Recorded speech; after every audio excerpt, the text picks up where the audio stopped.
Mr. Pileski, Pat, I think you'll have to take over the responsibilities. Begol, please rise for the Pledge of Allegiance.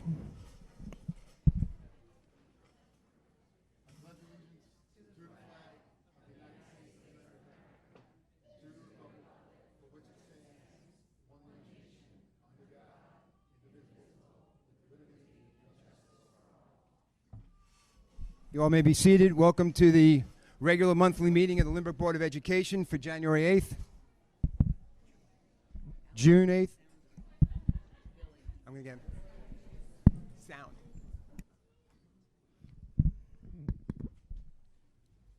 Just making sure technology is lined up. Just tell her to confirm when she hears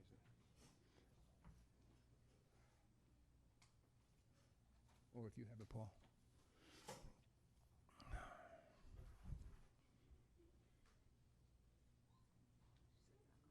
It is. All right, sound is back on. Begin with roll call. Hanson. Here. Marcus. Pileski. Here. Murray. Here. Danino. Here. Yaker. Yaker. As you notice, Mr. Yaker is not here. Mr. Yaker, if you could please stand up. We will be proved. We will be quick. So Mr. Yaker has recently resigned from the Board of Education. We are sad that he is going. He's been a very, very useful member of the board, someone we've relied upon and enjoyed our conversation discourse with. But what is our loss is the district's gain. He is taking over as an English teacher in the high school as well as our head varsity football coach.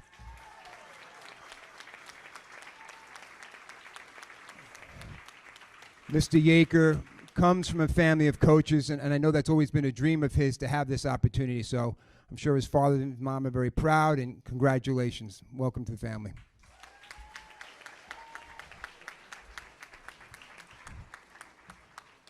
All right, now go sit down.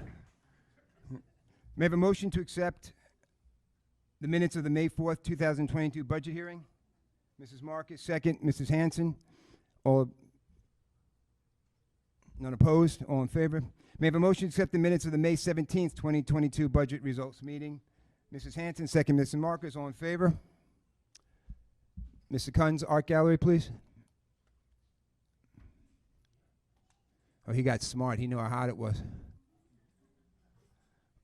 All right, we'll move on to Dr. Burak for presentations. Good evening, everyone. We have a lot of presentations for you this evening, so sit back. Most of them all good, all good. The first one is can you hear me? The first one we have is the 2022 Nassau County Humane Essay Contest. This contest was co-sponsored by the Nassau County Executive's Office, the Humane Society of New York, North Shore Animal League, Nassau County SPCA. And there were 2 winners selected from each participating grade, grades 3 through 5, across Nassau County. And we have one of the winners for grade 5. So we're very proud to congratulate Maeve Morrissey for the 5th grade winner of the Nassau County Humane Society essay.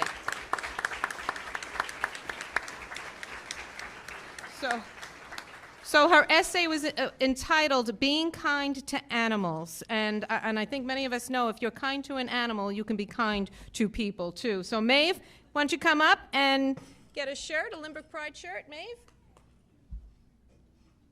Is Maeve here? She's with Mr. Kunz somewhere. Okay. All right, we will get the shirt to Maeve. Looking for a parking spot. Okay. All right, the next one, we actually have a special presentation. PSEG ran a safety art contest, and we actually have someone from PSEG, Mr. Hornick. Mr. Hornick, are you here? Can you please? Oh, there you are. Mr. Hornick, you can go to the microphone there, and you can announce our winners. So, PSEG had a safety contest where PSEG had safety contest where we educated children a little bit about situational awareness. If you see something, say something. Had them do a poster on electric safety. We have 2 winners of that, and their posters will be displayed at the Long Island Children's Museum through July. These are both in Ms. Russo's class at Marion Street School. And is Dahlia Jarina here? Dahlia? Is Charlotte Horowitz here?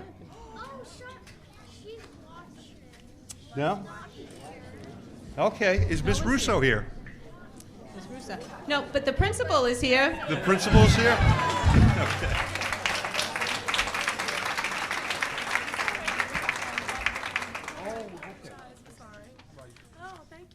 I just want everyone to know that everyone was invited. I don't know what happened. It's been a busy month, I think. Thanks, everybody.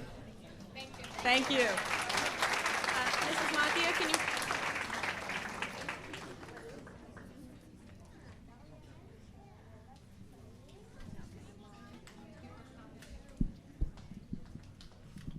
Okay, and Mrs. Macchia, hopefully you don't have to accept these next ones.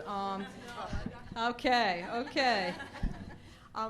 Last year I announced that we're actually one of the few districts that still teaches formal handwriting. Remember the old art of script writing with texting and all the printing kids do, or barely writing at all? Lynbrook, we still maintain that art of handwriting, and every year Zainer Bloza holds a national handwriting contest. And last year I recognized a student who, again, I'm going to recognize her as well. So she's a 2-year-in-a-row winner, Allison Wong.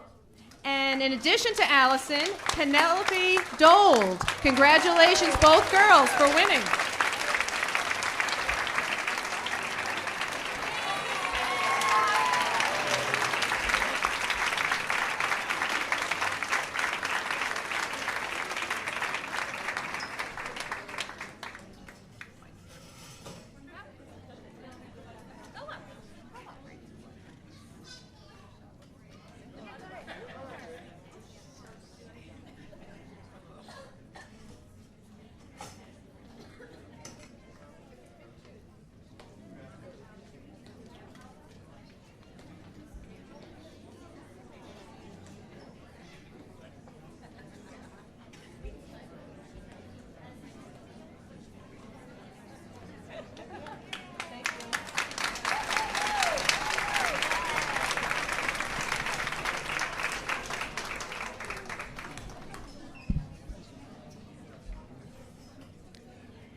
Moving on to staff issues, June is always a busy month.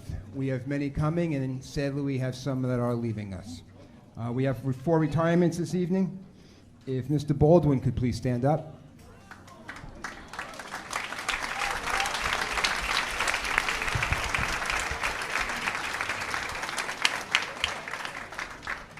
Whereas Mr. Robert Baldwin, Information Technology Specialist in the Lynbrook Public Schools, has announced his intention to retire after 25 years of service, effective October 28, 2022. And whereas Mr. Baldwin began his Lynbrook career in the fledgling technology department over a quarter-century ago by founding the District Computer Network, later overseeing its expansion with then Director of Technology, Miss Melissa Burak, to create one of the first school district-wide area networks in Nassau County, and eventually developing the network's breadth to include full district Wi-Fi coverage. And whereas Mr. Baldwin masterminded the creation of the district's first network operations center at Lynbrook High School, and supervised its multiple upgrades as it evolved into the current cloud-based hybrid enterprise connecting over 5,000 devices available for 24/7 anytime, anywhere learning. And whereas Mr. Baldwin's sense of coordination and logistics was highly sought after with each and every step the district took with instructional technology, the installation of interactive whiteboards and accompanying sound systems in every classroom, the establishment and refurbishment of computer labs, the creation of the One to World Tablet Initiative, and the formation of Tablet Depot and the hybrid learning model during the height of the pandemic lockdown, as well as other projects he was happy to be a part of. And whereas Mr. Baldwin's priority in leading the staff of the technology department was always to remind them that the teacher in the classroom and student access to the curriculum comes first, recognizing that a failure in the technology can blow up a carefully crafted lesson plan. And whereas Rob always led by example, showing up to the schools after hours when the power was out, or during the height of Superstorm Sandy, or putting in extra hours on a Sunday afternoon to manually cool down the network operations center when the air conditioning failed. And whereas Rob's profound literary-inspired emails for matters as mundane as remembering to shut down classroom computers before a 3-day weekend have brought smiles and admiration from the knowing and confusion and consternation from the untutored. And whereas the December holiday week at Lynbrook High School will never be the same without his themed parties and specially designed games. Now, therefore, be it resolved that the Board of Education of the Lynbrook Union Free School District accepts the resignation of Mr. Robert Baldwin for the purposes of retirement effective October 28, 2022, and wishes him many happy days with his wife Anda, son Sam, and his wife Brittany and granddaughter Shay. Congratulations.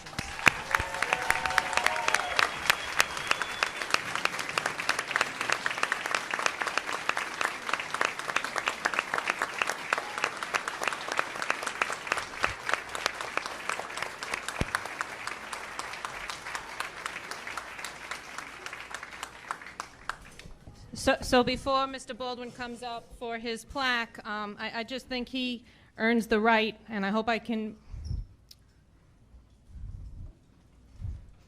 make it through this.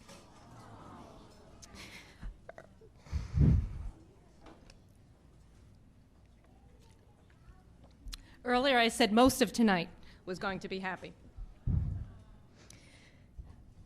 I know people can't remember a time, but how far we've come with technology. But there was a time in Lynbrook when Mr. Baldwin and myself were the only two people in the IT department.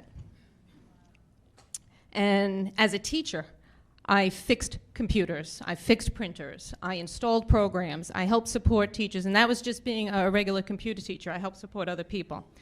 And that was before Mr. Baldwin was hired. Mr. Baldwin was hired on December 2nd, 25 years ago.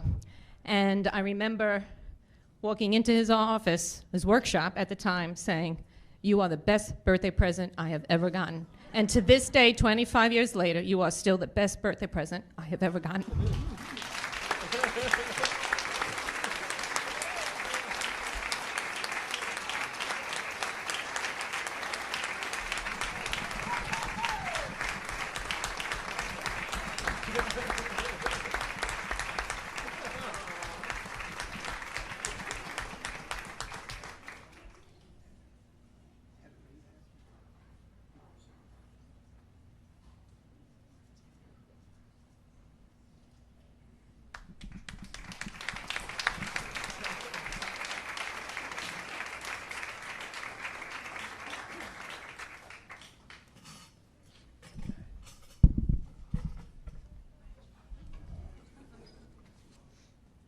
Margaret Marshall, please stand up.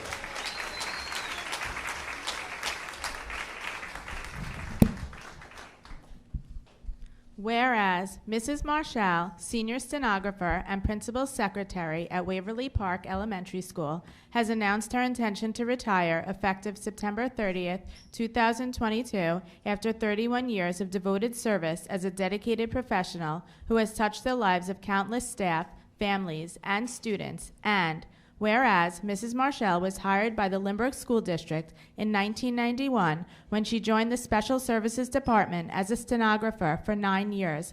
Mrs. Marshall then joined the South Middle School staff in 1999. Following this role in 2002, Mrs. Marshall was appointed senior stenographer at Waverly Park and has acted as the principal's secretary to date. Mrs. Marshall has been a dedicated and valued member of the Waverly Park school community for 20 years. She is truly Waverly's Energizer Bunny. Her work ethic is second to none, and she has always been the go-to person at Waverly Park. She meticulously manages all the demands of the main office daily occurrences with ease. Mrs. Marshall has mastered the yeoman's task of coverages, supplies, and all things budget related, to name a few, and she does it all with heart. Mrs. Marshall makes it a priority to make sure everyone is just right, students, staff, and families. Margaret is everyone's therapist and always willing to lend an ear and offer advice, even if you did not know you needed it. Whereas Mrs. Marshall is the first one in the parking lot, the official greeter each morning as staff enters, and usually the last one out the door. She does not miss a beat. On any given day, you may hear Mrs. Marshall utter one of her famous phrases, to name a few. All is hunky-dory, or we have more bucks than Carter has liver pills, or I giveth with one hand and taketh with the other, or singing happy birthday to students who come to the office for a birthday surprise, and her famous early dismissal call, ding dong dell, this is the bell. She has truly left her mark on the Waverly Park main office and school community. Mrs. Marshall always goes above and beyond to lend her support in whatever capacity is needed. She is everyone's biggest cheerleader. Whereas Mrs. Marshall is a respected, valued, and integral member of the Lynbrook community, Mrs. Marshall can be found front row at every Board of Education meeting. She not only listens intently, but speaks from the heart in support of all things related to her community and Waverly Park Elementary School. We know this dedication and passion for all things Lynbrook will continue beyond her departure. Whereas the Board of Education thanks Mrs. Marshall for her unwavering dedication and commitment to Waverly Park Elementary School and the Lynbrook community. The entire staff, students, and the Lynbrook schools wish her a joyful, healthy retirement with time to travel, daily Starbucks lattes, Werther's candy, and endless quality time to spend with her husband John, her daughter Lauren, and her husband Ryan, son JT, and her granddaughters Kayla and Taylor. Now therefore be it resolved that the Board of Education accepts the resignation of Margaret Marshall for purposes of retirement effective September 30th, 2022.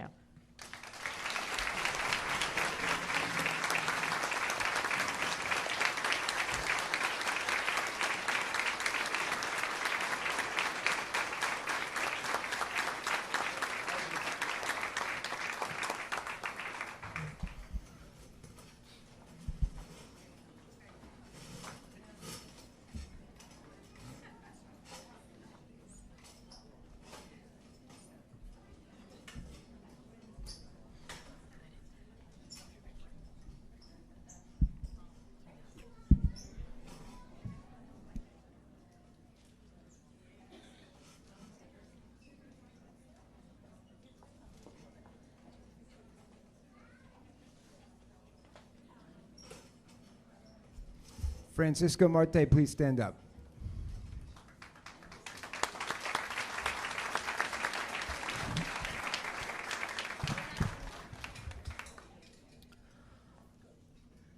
Whereas Mr. Francisco Marte, cleaner at the West End Elementary School in the Lynbrook Union Free School District, has announced his intention to retire effective August 26, 2022, after 20 years of service to the administration, faculty, and staff of the Lynbrook Union Free School District. And whereas Mr. Marte began his career in the Lynbrook Union Free School District as a substitute cleaner in 2001 before being promoted to a full-time cleaner in May of 2002. During his 20-year tenure, Mr. Marte worked at the South Middle School, Marion Street, and West End Elementary Schools.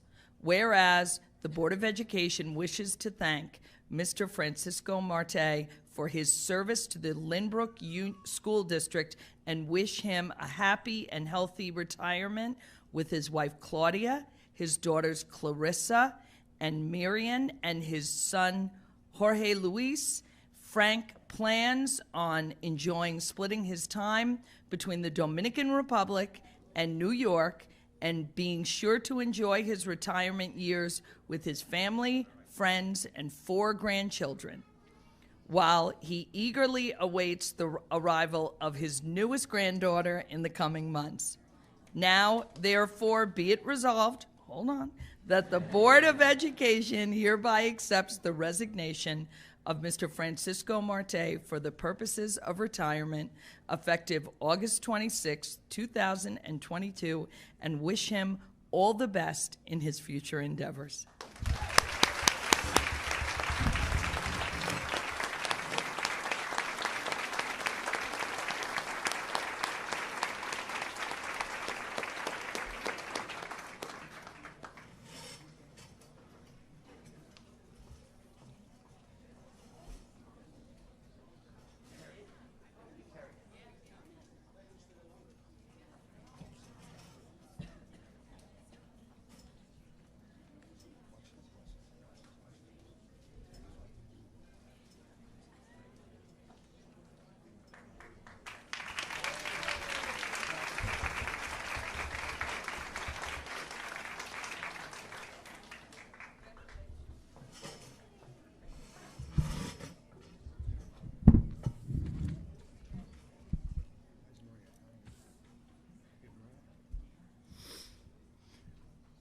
Maria Madruga, please stand up.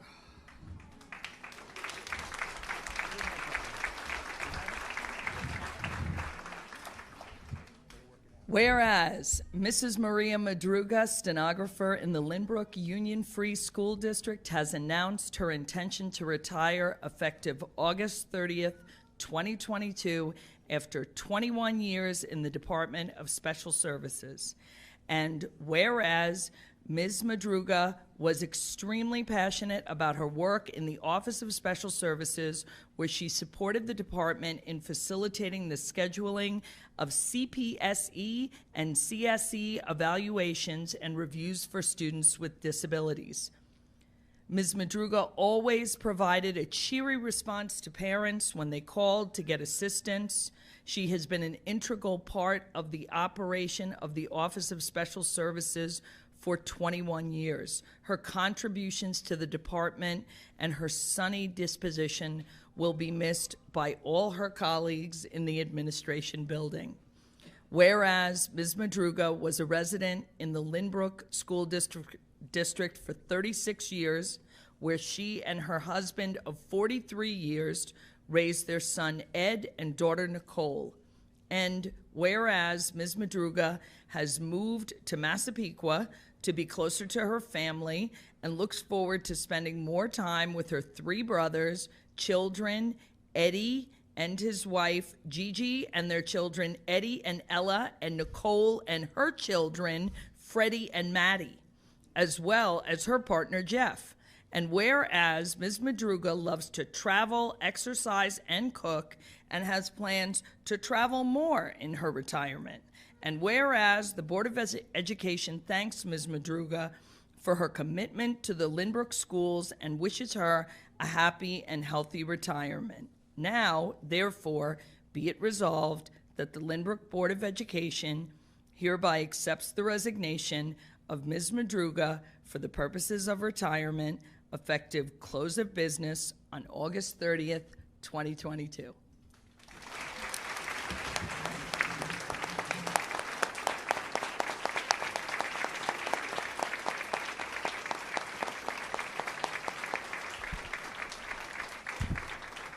Mrs. Madruga, if you could come up.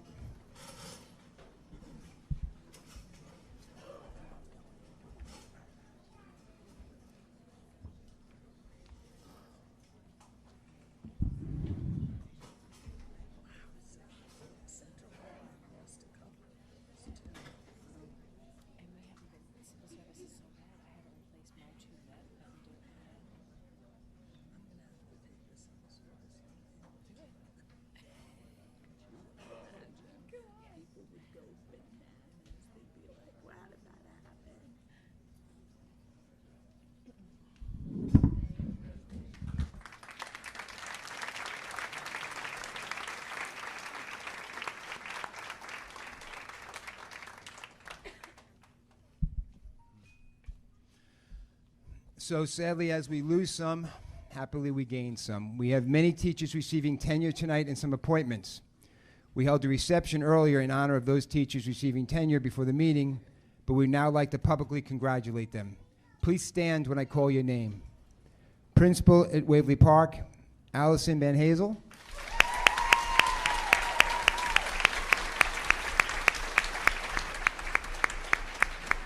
Teacher at Marion Street, Alexa Carvelli.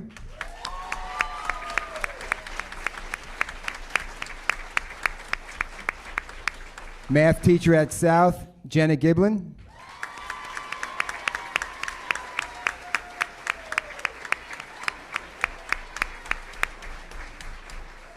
Well, so far South's winning. Let's see how North does. Science teacher at North, Keith Hoffman.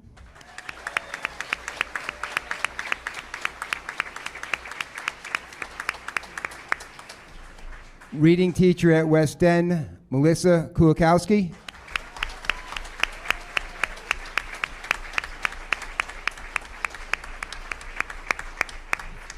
Foreign language teacher at North, Valentina LaPiccolo.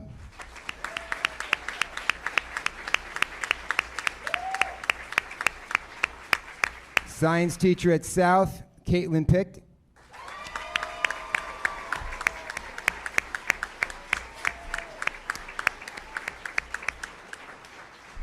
Teacher at Kindergarten Center, Juliana Rotman.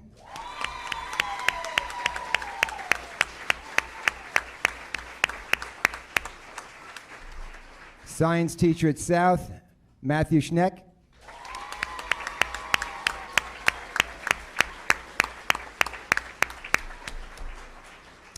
And E&L teacher at the high school, Karen Smith. Congratulations to all of you.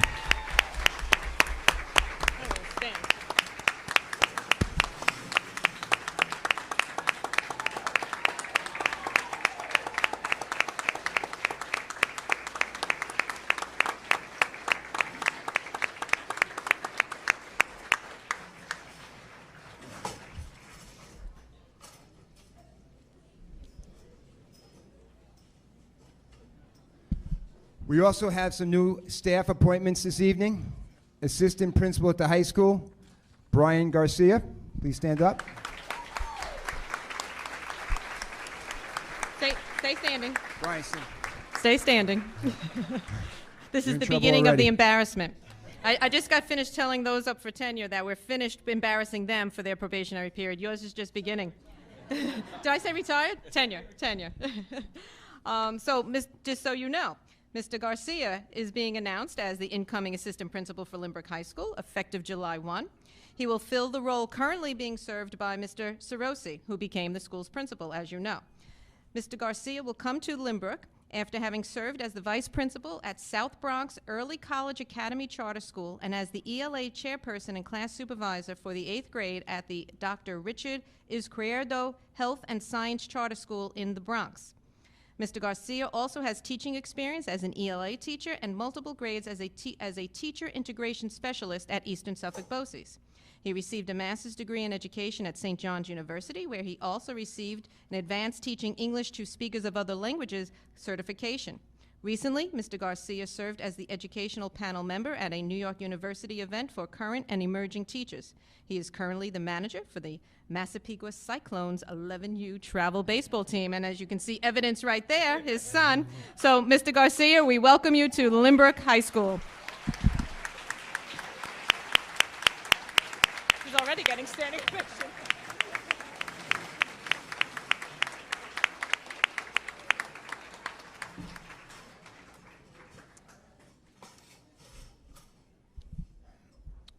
Also, principal at North Middle School, Marianne Healy, who may not be here this evening. No, Mrs. Healy could not be in attendance as her daughter is graduating from college, so she is unable to be with us. But excuse me, Mrs. See, what you heard earlier about Mrs. Marshall is 100% true.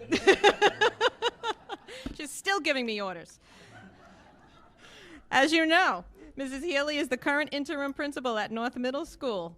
But effective July 1, she will serve as the official school principal. She served as the interim principal since January and has been doing a great job communicating with families, staff, and students, and has helped North Middle move forward over the second half of the school year. She was a 6th grade English teacher and the teacher in charge at North Middle before serving as the interim principal. Prior to Lynbrook, Mrs. Healy taught English at Wantor Middle School and High School. And she also, you may not know, since 2006, taught at South Middle School, Lynbrook High School, and then finally North Middle School.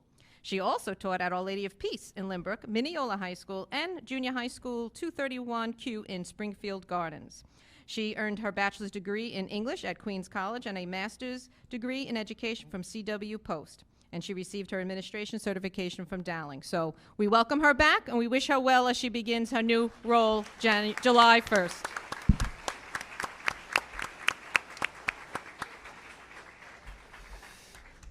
Music teacher, Waverly Park and Kindergarten, Lauren Behan.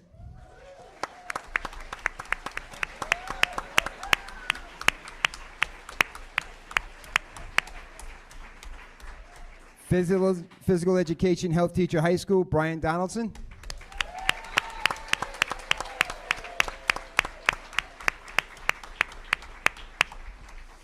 Orchestra teacher, North and South, Veronica Underhill.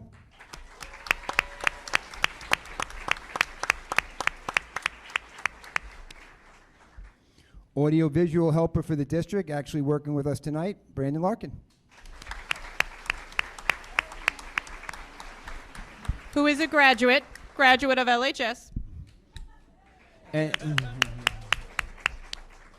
And this last individual better be half as good as his colleagues in the guidance office keep talking about him. Guidance counselor, high school, Andrew Rosenberg.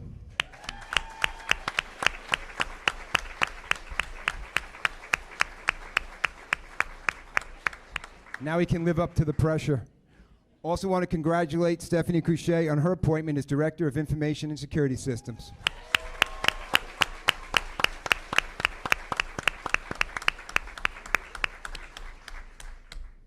And Dr. Burak, you go the distance awards, please. Thank you. A couple of years ago, we started something known as the You Go the Distance Award. Every year, our teachers go above and beyond in trying to service the needs of our students, making sure they reach their maximum potential. But every year, we try to highlight a couple of individuals who really go above and beyond, or as we say, you go the distance for the students. And this year, actually, one event took place not too long ago that really made these individuals stand out. The high school did go through an event just prior to the beginning of the school day, and there were 3 particular teachers who were involved in de-escalating a situation very calmly, very professionally, with dignity, and maintaining order and peace and protecting other students who were in the high school. And quite frankly, they didn't want to come tonight. And because that's just who they are. They do their jobs, they do it professionally, they are calm, cool, and collected at all times. And that's the kind of individual, and that's the training also that we help teachers to go through in trying to de-escalate situations that could be potentially harmful to others. So without divulging many details for a number of reasons, I would like to recognize, and deservedly so, Tina Doherty, Kathleen Scotia, and Maria Mantikas, who could not be with us tonight.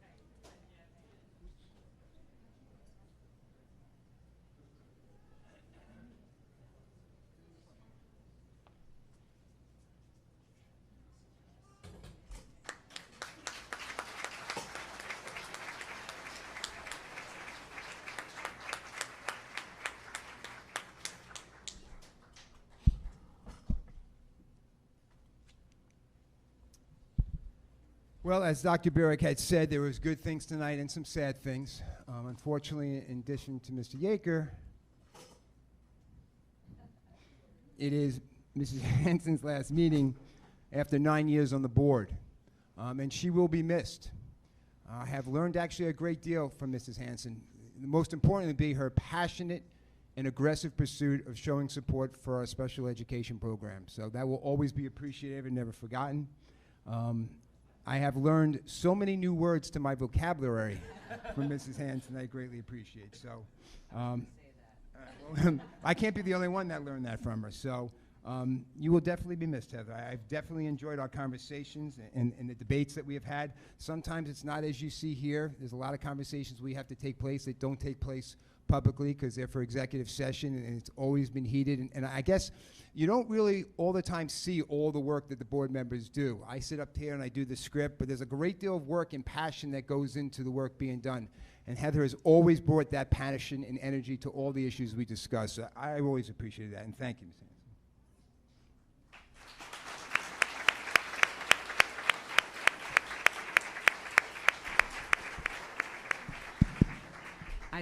I couldn't let you go without, even though we're still going to be friends, I couldn't let you go without, you know, saying something. I also was going to say, I think my vocabulary is pretty strong, but you take yours to the next level.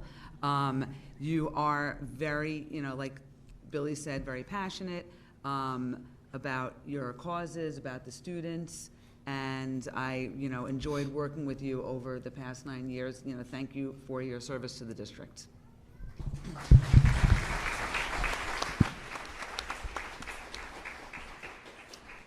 I will also miss working with you, and I'm glad we had this opportunity, and I've gained a friend from working with you all these years.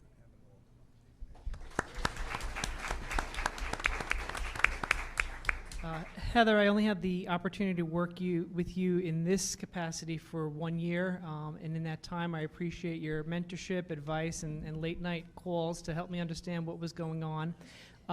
But I've known you for many years through Kevin and little Kevin, and so it's just great to be part of that family as well, and thank you for your service.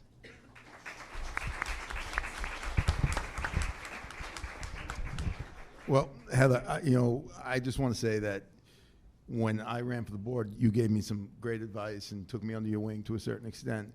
And even though a lot of the things that happen in this community we don't always see eye to eye on, the thing that amazes me about you is, more so than anybody else I know, you're always willing to listen to rational arguments and come up with your own informed decision, no matter how you felt going into it. You have a great open mind, and it shows in some of the decisions you've made on this board over the years. And I didn't realize the hour and a half long phone conversations were a prerequisite to be on the school board when I get a phone call from Mrs. Hanson. But I'll tell you this much, they inform me a lot, and they are part of my continuing education. And I hope, even though you're no longer on the school board, I still get the privilege of those conversations on occasion.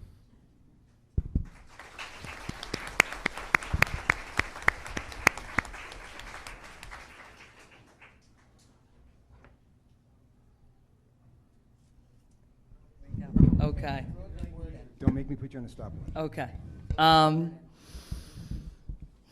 I've been thinking about this night for over a year, that I think something inside me went, it's time. When I got on the school board, when I ran for the school board, all they talked about, I was the PTA rep, and all they talked about at school board meetings were turf fields. That was like all they talked about at every school board meeting. And I got on the school board, and 9 years later, I think we've talked about turf fields once. I think we've talked about everything you can possibly imagine. It has been such a privilege. I thank you to this community for allowing me to do this, allowing me to contribute in a small way to your children's lives. I hope I have made their lives better. I walk away from this with so many friends, with so many connections and encounters with such talented, committed, devoted people. First and foremost, the people I share this dais with.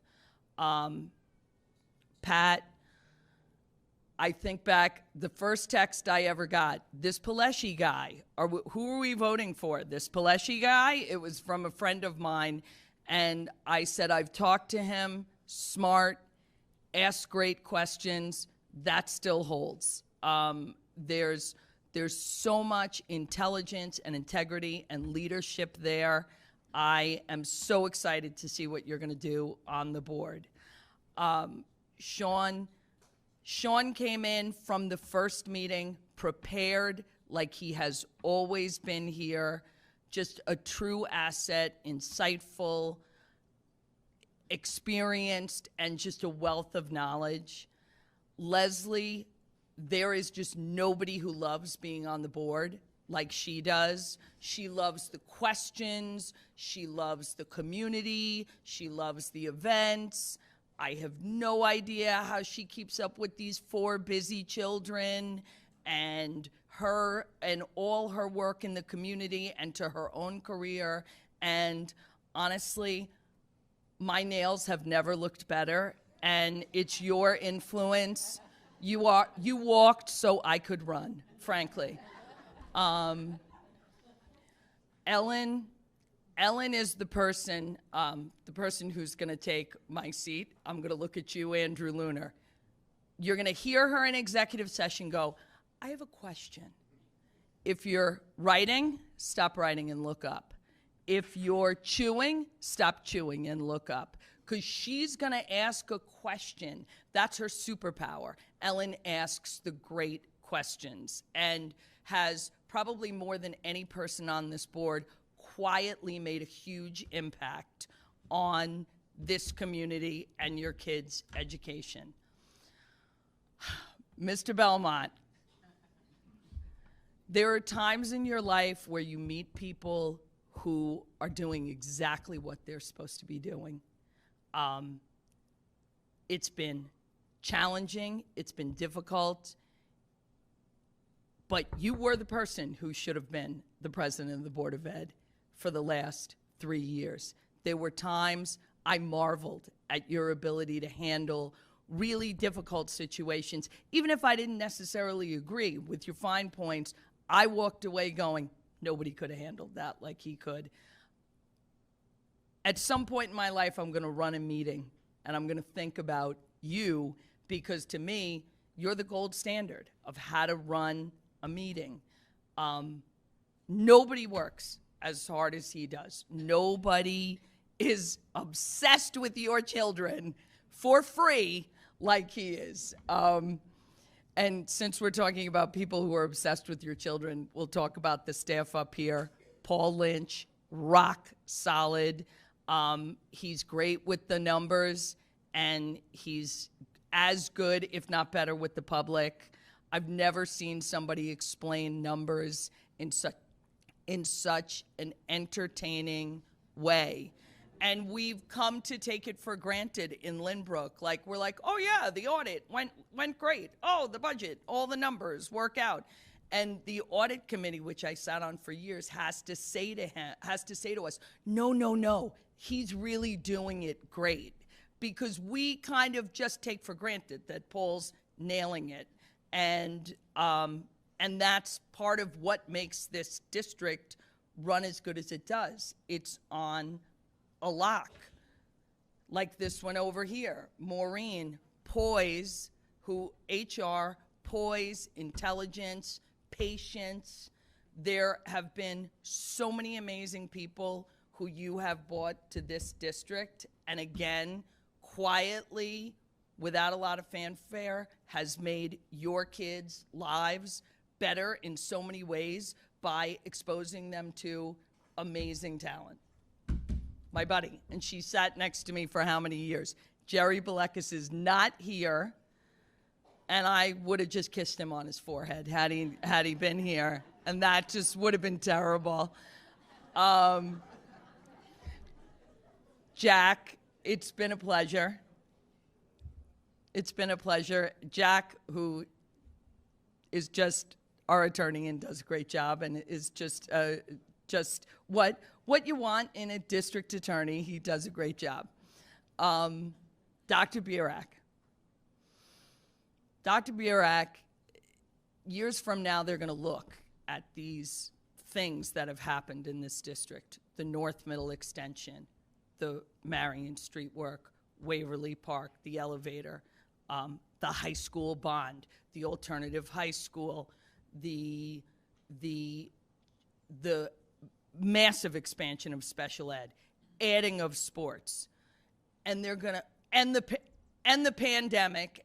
Who did all that? She did, in the middle of with everything on the face of the earth thrown at her from day one. She came in as difficult a set of circumstances as a head of a district can come in, and managed her staff and their grief and her own grief, and took this district forward in 1,000 ways during a global pandemic.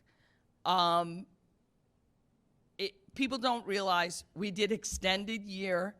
We got a high school off the ground, an alternative high school off the ground, and did a bond during a global pandemic. A lot happened.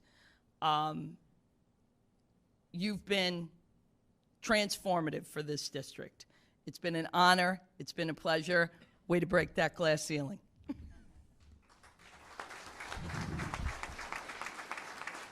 Heather, is this on? Come on, B, I just say great things about you. There you go. So, Heather, we also have this. You don't want the gift? Terry. I forgot about Terry. Oh. I can't forget about Terry. She likes to hide in the corner, but. Okay, Terry, I'm still going to call you every once in a while.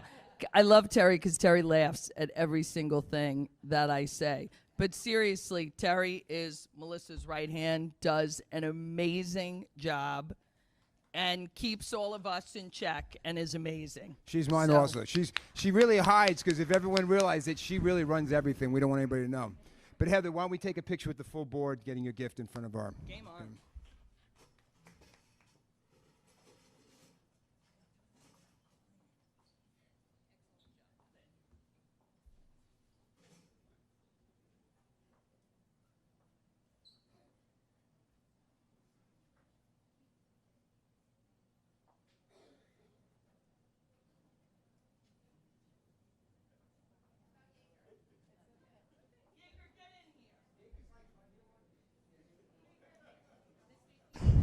Mr. Yeager,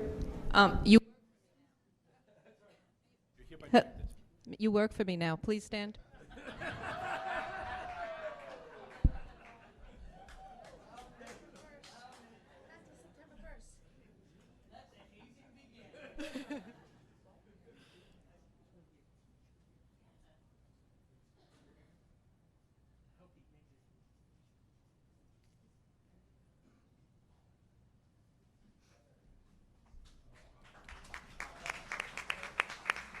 I think we should stand.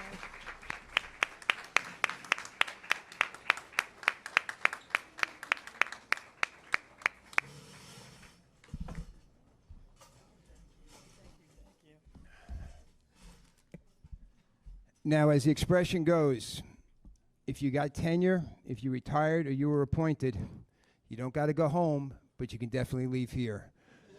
So we'll take a 2-minute break so those members can go out and celebrate their recognitions this evening.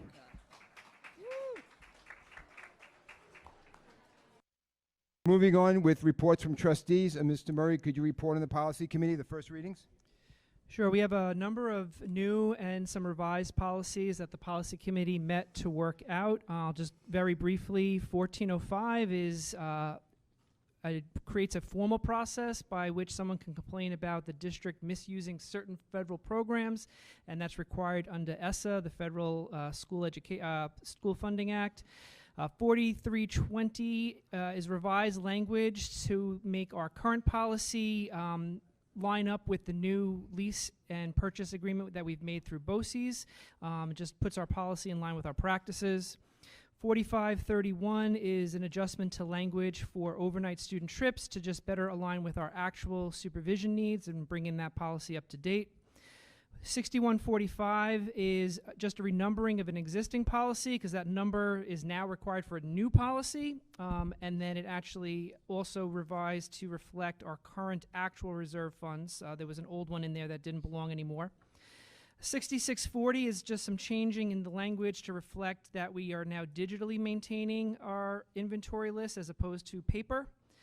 6680 is a new policy that details the internal audit function. That's been in place by regulation for a while, but now that is written into policy. 6700 is a new exhibit. Again, this coming out of some of the auditing work and Dr. Lynch's great department. And basically, it's just more specific paperwork for any sole source vendor, and requires whoever's purchasing from our district to really demonstrate that there was no competitive bid available before we go with the sole source. 8110, 8112, and 8120, they were all updated policy language to align with new state law around school safety.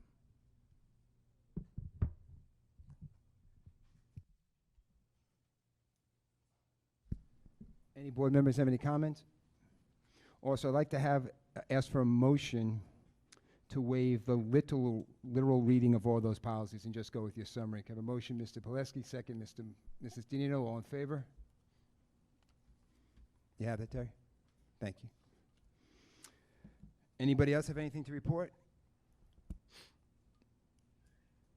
was at the varsity dinner on Monday night along with Mrs. Hanson and Mrs. Danino and Mr. Belmont, who was there with his family as his daughter is graduating and won a couple of nice awards. It's always nice to see all the students dressed up and at the event and hear all the accolades, all the different sports. It's one of the many nights at the end of the school year that we get to really recognize the students in different ways. Tomorrow night is the music dinner, so we will continue on with that and hear all of our great musicians. There's a lot of them in the district. Thank you, Mrs. Marcus. Anything else on the board? In addition to the dinner, I was at the concert at the high school, which was lovely. It's so nice to be back at everything, and it's always a wonderful concert. And also the flag football game. Our girls made it to the finals for the first inaugural season. It was wonderful to watch them, and it was great to see Lynbrook participating in this wonderful new opportunity and how far they came. So they really should feel proud. Thank you, Mrs. Denir. Anything else on the board? Moving on to old business, Dr. Litch, if you can address the elementary school lunch program. Sure. So we've been looking all year about the possibility of launching an elementary lunch program, and we had agreed at the last meeting that we would move ahead with a potential pilot at the elementary schools next year. So our next step, as ordered by the board, was to have a food tasting. So about 2 Fridays ago, we had a bunch of the elementary kids up here at the high school, and it really was a very fun day, I have to say. They got to go thumbs up, thumbs down. They had some pizza, they had some chicken fingers, they had some sandwiches, and I have to say they were actually very positive about the food that they tasted. So that's the good news. Some news that we've discovered that we're going to have to take back to the food committee is, since we're doing this as a pilot, the state of New York will not allow us to enter the school lunch program. So therefore, we cannot see reimbursement on sold meals. So that will affect somewhat with the price that we would be offering the meals at. We would see it about competitive or around where PTA would be selling their current lunches. So that's just the update as we know it now. More work to be done at the food committee, but just wanted to let you know where we're at in the process. So if they were to do the state, as they have this year, where they offer free lunch, so if that was the case, would that not qualify for that? That would be correct, but all signs are that there will be no free lunch next year. Question. We a few years back, we tried to make food that we would serve that the kids would want to eat. And the challenge we encountered was, by the time we got the food to a level that they wanted to consume it, it was prohibitively expensive to the point where it was not appealing to a lot of the parents. What's our strategy to kind of keep from running right into that same wall? Yeah, so I think the fact that this is a pilot, so the reason that we're doing the pilot is that PTA wants to continue to be able to serve special lunch, so that's going to continue. this was a very big concern of the food committee. They mentioned to Aramark that you can't price them outside of the ability to do that. So we'd be talking about serving 1 day a week as a sampling of the meal. If this goes well, the elementary schools will have to join the lunch program. Therefore, meals will be subsidized by the government. Therefore, price naturally will come down at that point. Thank you.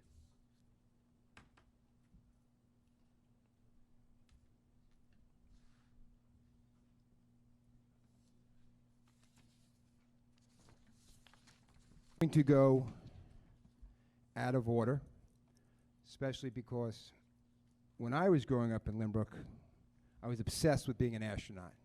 I still remember in 5th grade, Mr. Ottoman had a class where we had to design an egg inside of a shoebox and launch it against the wall. Probably the last science class I paid attention in. And then through that, we learned about gravity and how it impacts space. So I'm very excited to hear about this presentation we're about to hear.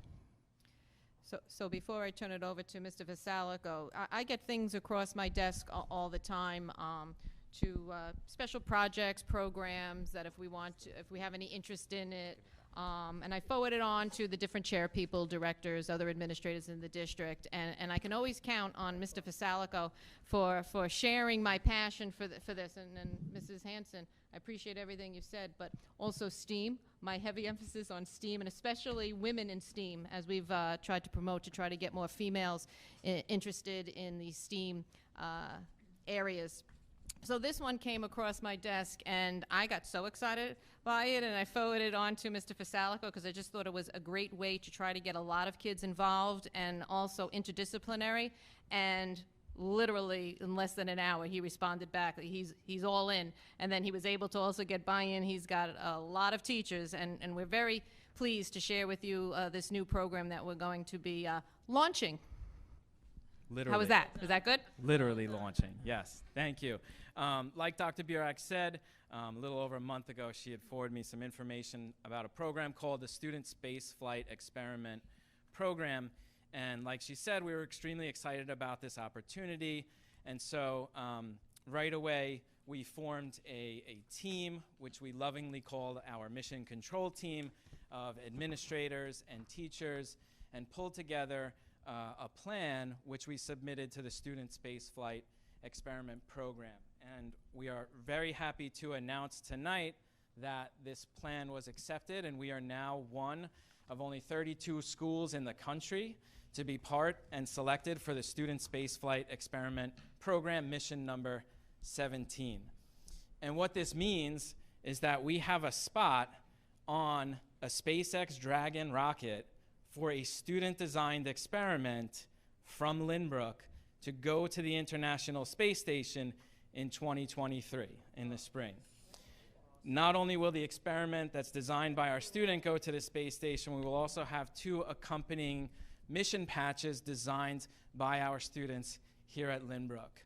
So what our team put together for this plan for the Student Spaceflight Experiment Program is what we're calling Liftoff Leaders and Innovators. And what it stands for is Lynbrook's Inspirational Flight to Orbit for Future Leaders and Innovators. And what it really is it's a STEAM competition that we're starting in September. And it has really 2 components to it. So the first part is the microgravity experiment proposal that our students in our 6th, 7th, 8th, and 9th grade science classes all will be doing as part of a project-based learning and designing a microgravity experiment to submit. The other part to the competition will be the mission patch design competition, where we will have the high school graphic design classes design mission patches to send to the space station. And we also are going to open up the second mission patch and open that up to any student in the district, K-12, that's interested and passionate about art and hoping and dreaming that they can get their artwork up to the International Space Station and back. And once all of the proposals and designs are submitted, we'll be selecting 12 semifinalists for the microgravity experiments, and we'll be selecting 10 semifinalists for the mission patch designs, and they'll all be invited to a selection symposium on November 1st, 2022. And at this symposium, we'll have scientists and artists, professionals come and evaluate our semifinalists. And we will be choosing 3 experiments to send to NASA, and we'll be sending 2 patch designs as well. And then, of course, NASA will decide, and we will select and announce probably in December the winning team for this experiment and the 2 mission patches. And those students will be sending their experiments and their patches to the space station in late 2023. So we're really excited about this opportunity. We know we're going to be able to engage so many of our students here at Lynbrook. And I want to thank the team, our mission control team, for helping support. A lot of you are here tonight to make this possible. And if you want to keep up to date with it, we'll be putting out information through the principals. And we formed a Schoology group. If you want to join the Schoology group, the code is there. We'll be putting out a little bit of information over the summer, and then we're really launching it September, the first day of school, like I said, in all of our science classes, 6 through 9. And that's it. So one, I really hope you can give him applause for that. Thank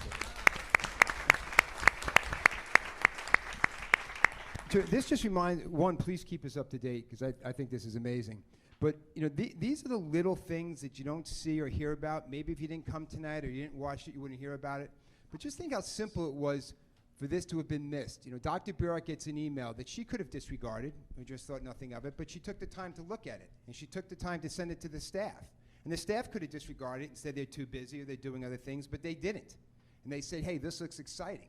Just think how that's going to inspire the number of kids that will work on that, how it's going to impact their future, what they're going to think about, how it's going to change, literally, it sounds dramatic, but it could change the course of what they're going to study because they're doing something exciting like that. That is one of the reasons this is an amazing district. It's not just all the great accolades we get and the accomplishments, which are numerous, but it's little things like that. It starts with the superintendent and goes through this administration, goes down to the staff, that jumps on something like that and turns into a project like this. So I think that's awesome. Really great kudos for taking a run with that. Thank you. Thank you, Mr. Vasalico, for all the work. It was a lot of work this man put in. And I volunteer if they need any to chaperone down to the Kennedy Space Station one day. All right, so moving on to, I got a lot of sheets here. Moving on to new business. All right, so new business, we have a personnel issue. So as we noted earlier, while Mrs. Hanson is leaving at the end of her term, Mr. Yeager left during his term. And as a matter of law, the obligation of the board is to appoint someone in a reasonable manner to that position. The person who gets appointed to that position serves until the next election cycle, and there's an election, and it actually the way it is when that election takes place at the next election cycle, the person who ends up having the least number of votes will serve out the term of the person being replaced. So we don't have to worry about it. That may be a little confusing. That will play itself out next year. So the board, having the ability and discretion to choose anyone they want, would then have to go through a process of deciding if we could agree on who that person would be. And the consensus of the board was probably the most transparent and fairest way to do it was to look to the recent election and to see what the results were there. And so having done that and looked at that, the next vote getter who had a decent showing and a good showing in that election was Tara Aragona, who the board was considering doing. Really didn't say we were doing it, people. We were just talking about it. So any thoughts on that, Mr. Murray? Yeah, I would just like to add to that. Not only did her vote tally show that she had pretty community-wide support, especially as a writing candidate, but just knowing the time, effort, and dedication that she's put in as a PTA president at the unit level and at the co-council level, she's already very much up to speed on a lot of what's going on in the district, and I feel that she'd be able to step in and hit the ground running, so I think that makes her an ideal appointment as well. Anything else from any of the board members? Well, that was exactly what I was going to say, that, you know, with the amount of volunteering she's already done for the district at multiple levels, she's in the council room, she knows, you know, what's being discussed. She, you know, can easily step into this role and, like you said, hit the ground running. So I think that, you know, you know, she would be a perfect, you know, fit. Is there a consensus that's what we want to do? Let's do that by resolution. Be it hereby resolved that pursuant to education law, this is an additional resolution that was not included earlier. It's Resolution 2206G66. Be it hereby resolved that pursuant to Education Law 1709-17, the Board of Education of the Lynbrook Union Free School District hereby appoints Tara Aragona to fill the vacancy on the Board of Education created by the resignation of Trustee David Yeager, effective July 1st, 2022, with such term continuing until the next annual district election to be held on May 16th, 2023. May I have a motion to accept the appointment of Tara Aragona? Mr. Murray, second. Mrs. Danino, all in favor? That's passed. That actually will take place, the oath of office will take place at our reorganization meeting on July 5th at the same time that Mr. Luna will also take his oath. I know. Don't we need to? Moving on to, we're going to, You should ask her, no?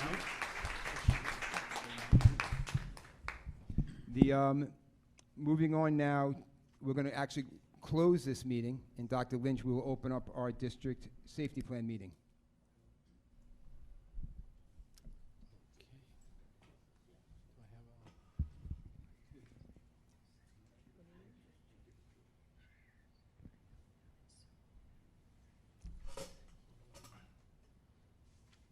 I think it's just the cover.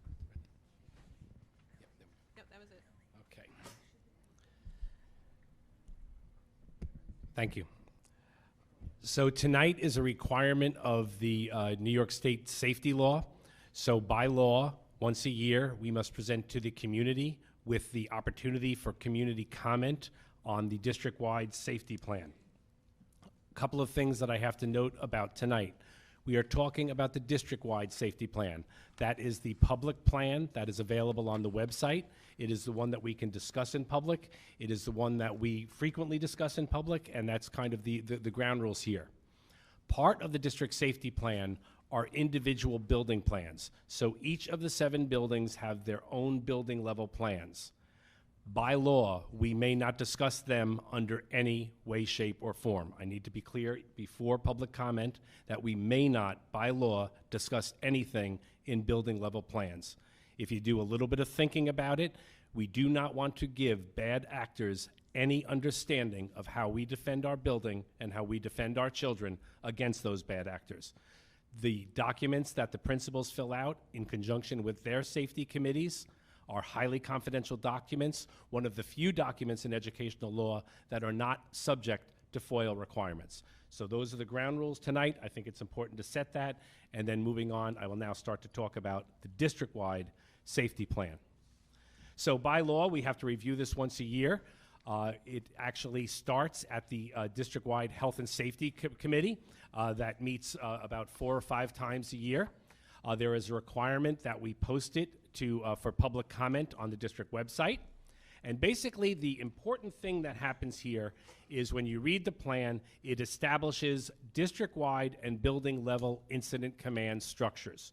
So there are charts in this document that say who is in charge at every building when an emergency happens. At the August meeting, Dr. Burek has that legal authority. She delegates it to me at the August meeting, and it becomes my responsibility for the length of that year at the district level.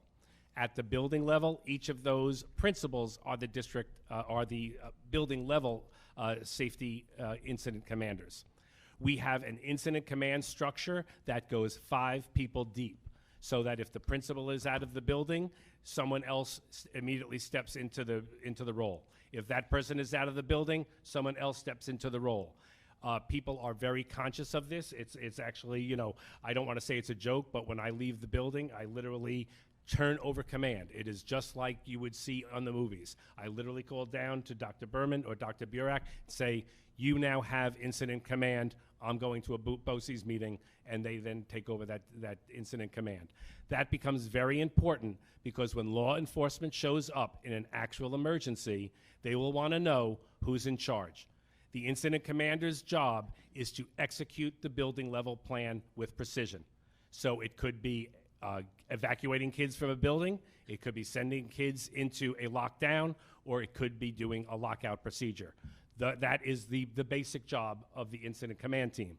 Law enforcement shows up, they have their own incident command.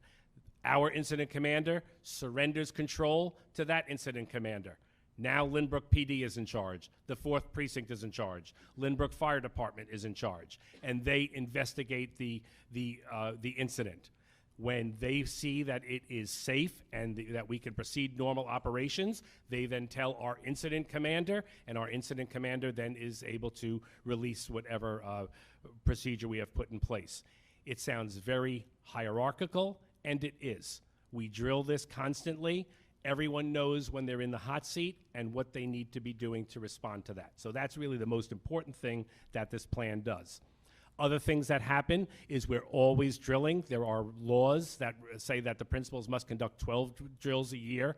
Every time they conduct a drill, they have a debriefing at their own building. Every time that we have a district-level safety committee, we're debriefing their debriefing so that the district can learn about the procedures to make it better. Anytime there's an actual emergency, we immediately debrief on that emergency. So as we know, there was an incident yesterday. The administration met today and immediately debriefed on that incident. So that's another important part.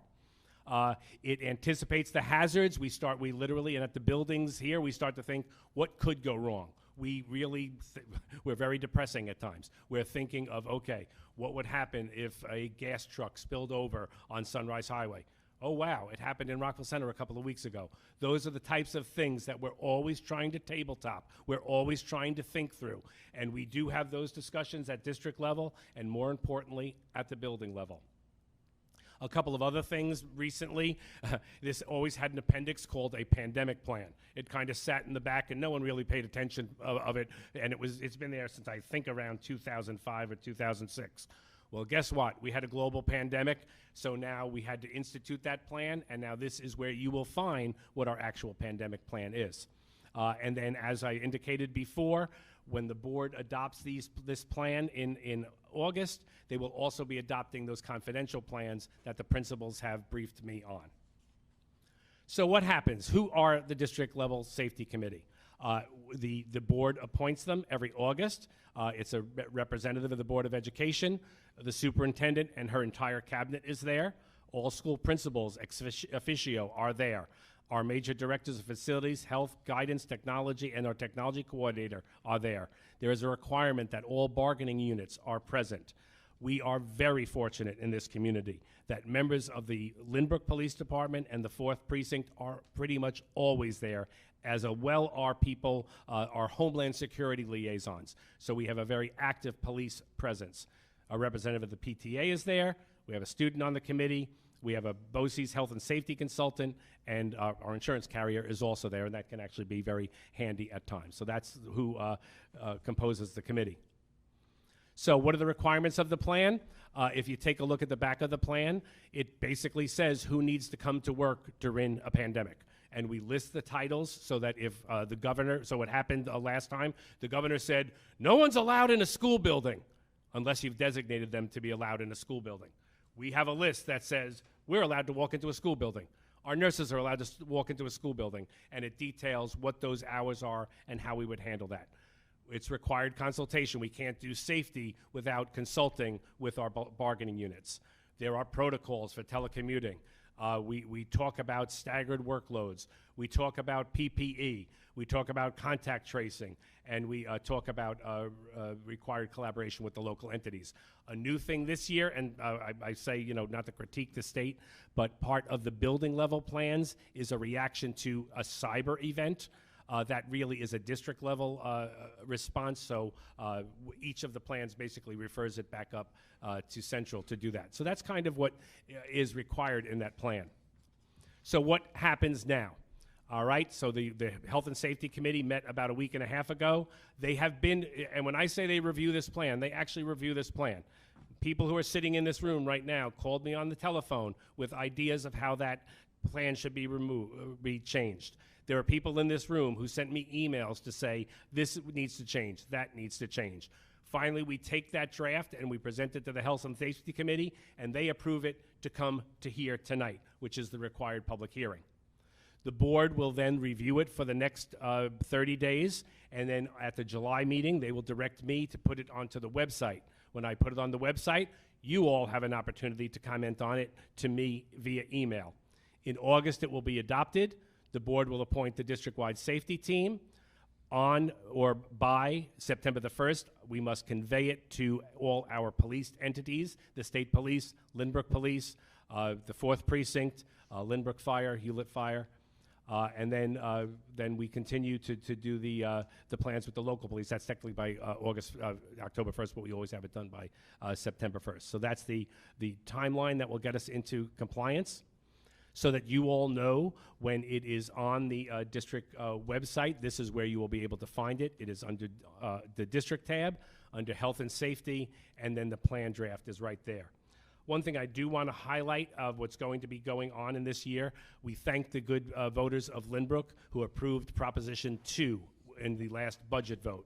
In that proposition, there was $471,000 allocated for the wiring of this district for security. So this is something we've been talking about a couple of years. We originally started a plan thinking and hoping that our own guys could do it. It is really a monumental job, so now we are going to be hiring a wiring firm that will be able to do this wiring, hopefully completing that by September or October. And then immediately on the back of that, we will be taking devices, cameras, swipes, and other things that are going to now infringe on the building level plans. And not to go into too much detail there, but all of the security appropriate technology infrastructure will be in place, supply chain willing, by next June of 2023. And yes, we also we heard Mr. Belmont did an appointment tonight of Stephanie Couchet as the Director of Information and Security Systems. So that's a relatively new role. So Rob retired tonight, and his role was information systems. Her role is a little bit different. It's going to be information systems, so the traditional network, but also it's a very important position to we need someone to worry about all of those devices, and we have a very good person in place to do that. So that appointment took place tonight. So on that note, that's the general overview of the district level plan. I will defer to the board for questions. Dr. Liz, I want to point out, because while we do this every year, it's not that many people always maybe attend or see it and don't really understand the amount of work that goes into this. You know, I was lucky enough when I first moved back to Lynbrook, prior to even running for the board, Dr. Barbarino asked me to participate in this committee, and I have, with that much perspective, to say, even when Homeland Security comes in and Nassau County comes in, they always give great kudos to the work that was being done. You know, when Dr. Pirgo is doing it and that you're doing it, it's always been a priority. It's always been something this district takes very seriously. And it's not just, obviously, with world events, there's a lot of concern about active shooters and those type of situations, but that's not the only thing the committee and the plan has to look at. As you indicated, we had a pandemic that got pulled out there also. So there's a full spectrum of things that they want to look at, and because of recent events, I know, as we announced last month, we recently switched over to a new security company, and now we have our security officers will all be retired law enforcement. And the specifics of those plans, obviously, not for public conversation. And one of the things I would like to, at some point, to have a conversation with, or at least entertain, is to what level of increase do we feel it's necessary to have an increase in security, especially specifically with the conversation taking place of whether or not we should have armed security. I definitely don't think we need to have armed security in our buildings. I don't think we need to have metal detectors in our buildings. I think those are things that come more from an internal threat, and I don't think that's the culture our district wants, but it would be interesting to gather some information, maybe from our security company, as to what would be entailed if we had an external guard that is a retired police officer and probably HR 218 compliant. HR 218 is the federal law that allows police officers who get certified to carry anywhere in the country that they want. So I would also, the new security firm is also going to do look over our entire district and look at every building And I think it's important to look at building by building. Is it something, do we need security? We have security here at the high school. South has done a great job with what's occurred. I feel really happy, and my child is there and safe, that they handled that so well. But we do need to take a look at what's going on in each individual building, and they are the experts that we have hired. And I would like to hear feedback from them, what the risk is and what they're saying. Inside each building, do we need security, even just security in each building, as opposed to someone sitting, at the desk?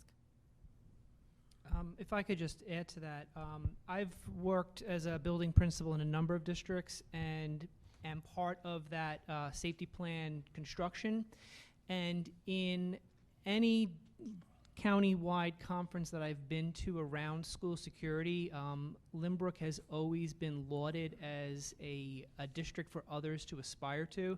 So I want to thank Dr. Lynch and the rest of the people that put that plan together. You have absolutely put together a plan that mitigates as much as possible, and I think that's, for me, that's the priority, is mitigation as opposed to reaction. So our new security company, as I understand it, they're doing a very detailed threat assessment right now to see where there may be some areas of concern that we need to address and mitigate. And I again, like Ms. Dinino said, I'd like to hear from them before we go into the deep end of a deeper conversation.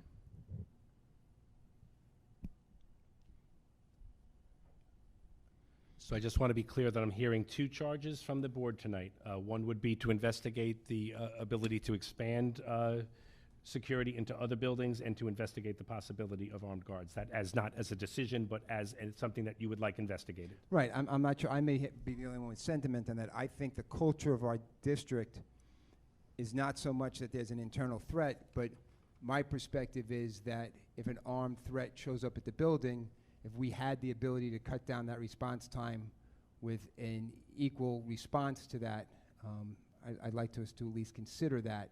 I think right now, over the years, and again, it's a question of, we're an open campus, right? So we can't secure this building. You can't secure your buildings. You just can't do that in education. It's cost prohibitive and it's not realistic. So the idea is, where is our greatest threats? We've had situations where the man traps and the security upgrades we've done from our grant have been great. I mean, they're doing what they're supposed to do. The reality is, we are more likely to face a custodial issue or of that nature than we are an active shooter, but the reality is an active shooter may pose a greater threat. So they're very difficult things to weigh, because again, we have to take into account culture and budget and so forth. I like that we have moved to a company that takes security seriously. It uses individuals that have experience in some very difficult situations and some threatening situations, so I think that's great, and I think we'll just have to see what information we gather from them as we move forward. As we do that, to just really recognize in those last two lockouts that did take place, that our protocols did exactly what they were supposed to do. So, I mean, our safety plan as it stands did exactly what it was supposed to do, which was to make sure that a potential threat remained outside of the school buildings, and that law enforcement were able to interdict that threat and take care of it, so that all of our students were safe at all times.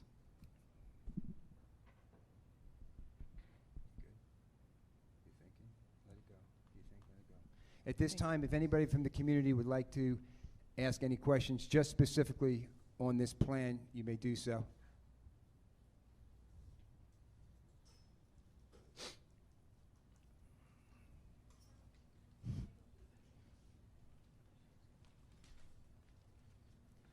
Hi, Mary Beth Stalter. I'm a resident.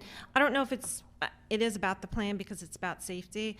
I know I've been up here years ago talking about having some type of presence at all of the schools, maybe not 100% of the time, but someone who maybe goes around to all of the different schools.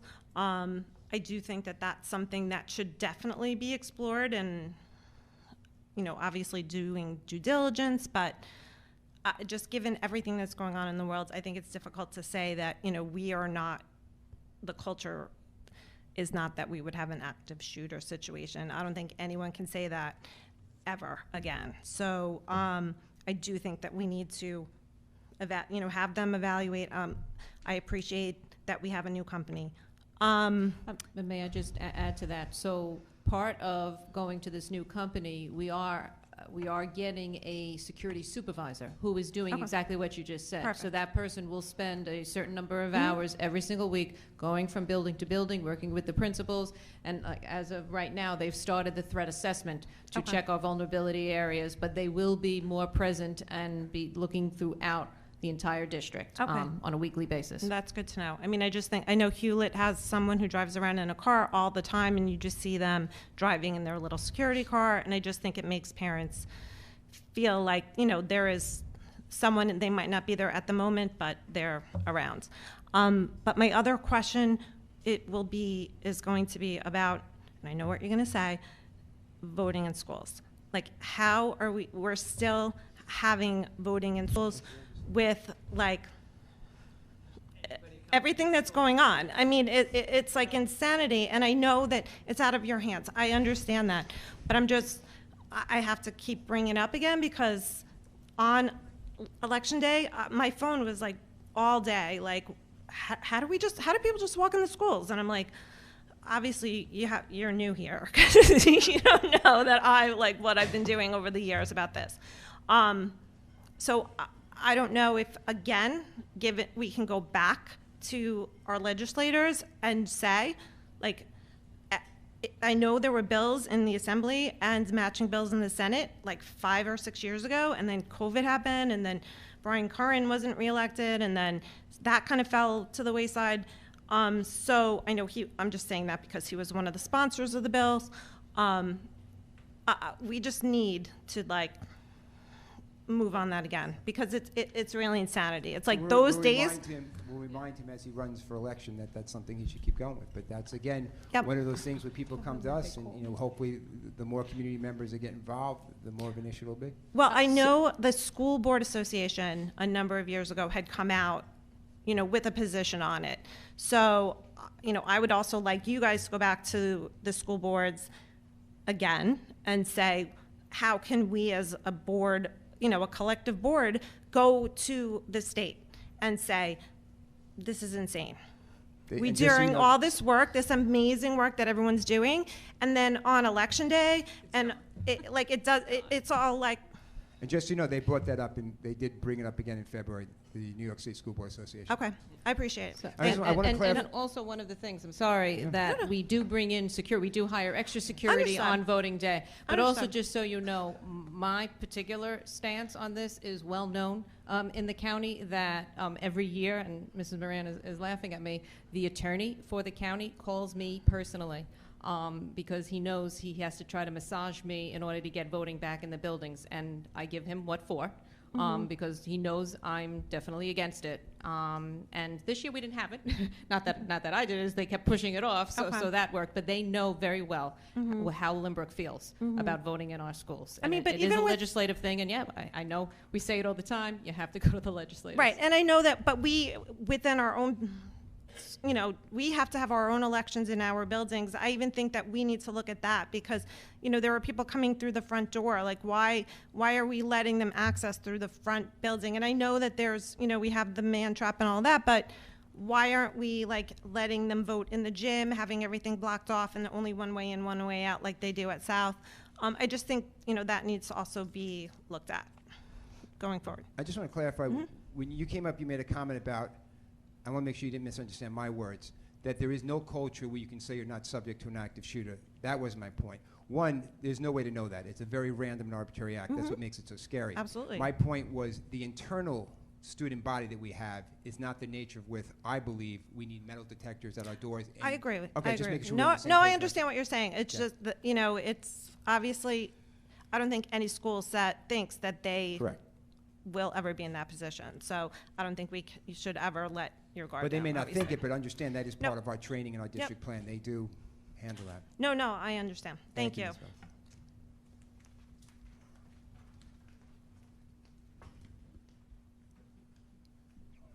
Hi, everybody. Jen Saya, I'm a resident. Short and sweet, Is there any way that you can poll the community on these issues? Just to understand where the community's at? It's just a question. Does anybody have a response? Is there any way to poll the community with respect to how do people feel about armed guards in the building, patrolling the building, no armed guards at all, metal detectors? Just put together a Google form of some sort to poll the community. I work in a district about 40 minutes away from here, and the superintendent in that district at the start of the pandemic sent out surveys to the community repeatedly and just got feedback from the community. It's just a harmless question. I'm not trying to cause trouble. It's just, I know I could get up here and do that from time to time, but it's just an honest question, something to consider. No, it's definitely something to think about. I would think also, now that you mention that this is such a hot topic issue, I would think that while we're considering that and the mechanisms to do that, that hopefully the PTA, which has a great infrastructure because it goes from the council to the buildings, might at least at their meetings be able to get a sense from there. It's not maybe as widespread as the surveys. We've never had great results with the this last survey we did. We did one a few years ago. But at least while that's out there, if the PTA can at least at their next meetings just get a sense of it, and they report back, and Dr. Burek meets with them often enough to get a sense from them at least what their thoughts are on that. Okay. That's a good option. I feel like every parent should have an opportunity to say something, whether they're, yes, PTA is a great gauge for something like this, but these are hot button topics and everybody has an opinion on it, so maybe it's worth putting together a survey. It's just an idea. All right. Thank you. Ms. Day.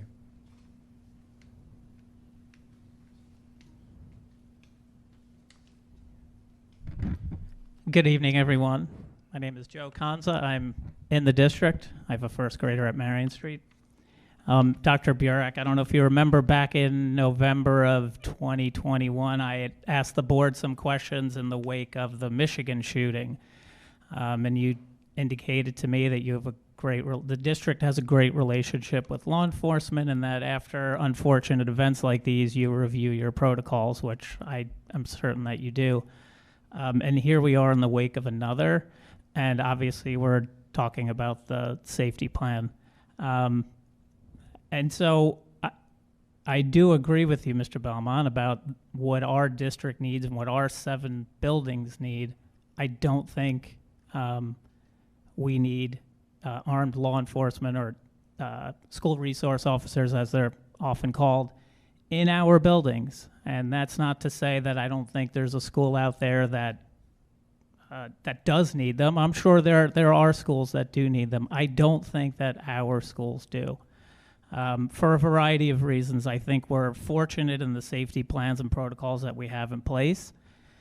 I think we're fortunate in the relationships that we do have with local law enforcement.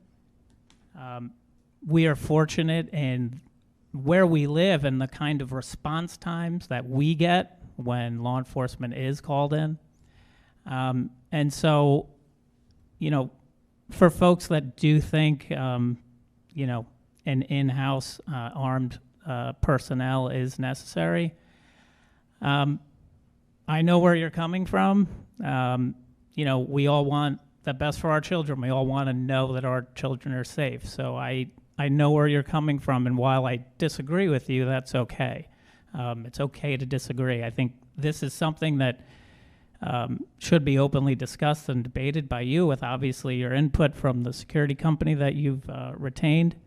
But I do feel that is not what's needed in our district for a variety of reasons. And I'm sure your security company will educate you and you will educate yourselves, but specifically the FBI's report on school violence prevention, as well as the Journal of the American Medical Association and their study that they've done on school shootings, they all point to the same answer, and that is for a district like ours and schools like ours, and armed law enforcement personnel in the buildings is really not necessary. In fact, the first thing that the FBI recommends is that you do a needs assessment, and it says every school is diverse and has varying needs, right? And so it is this individual decision. and based on the school's individual needs. And for me, and I think I'm right, SROs are for schools that have day-to-day violence problems, which, as Mr. Belmont said, we do not, and we're fortunate that we do not. An SRO, just to address the, while it can happen anywhere, it's fortunately unlikely event of an active shooter. An SRO is not the answer to that. And in fact, the Journal of the American Medical Association actually, and this is not a cause-effect analysis that they've done, it's strictly correlation-based, but having an SRO, not only does it not help the situation, it's actually the number 2 factor in the increase of casualties in a school shooting. And the theory is it's because of what they call the weapons effect. And that if the shooter, and keep in mind, the shooter knows whether or not there's armed security, because the shooter, 85% of the time, is either a current or former student. The shooter, knowing that there's an armed security, is going to increase his weaponry, knowing that there's armed security, right? And so now you have this escalating thing, and that's why there's an increase in casualties when you have an SRO on site, right? And number 2, and just as problematic, most school shooters are suicidal. So rather than an SRO being a deterrent, it's actually an attraction, because they can help the suicide happen, if not by the person's own hand, by the armed personnel. And so I want you to discuss these things and think about these things. I want you to look at the FBI's report on school violence prevention. I want you to look at the Journal of the American Medical Association, the findings they've made. And like you said, to think about the culture we have and what the impact of having an armed person in-house in the school, what that would do to the culture. I think it would have a negative impact, and I think the benefit is non-existent as far as what most people are concerned about, and that's safety in the event of a school shooting. And the last thing I would like to just talk about briefly is, there are a lot of unintended consequences in having an SRO in your school. And that is dealing with where did disciplinary issues go, right? Does it stay with the administration within the school? Does it get funneled out to the criminal justice system? And the data will show you that having someone in-house makes it too easy and casts too wide of a net on cases being funneled to the criminal justice system.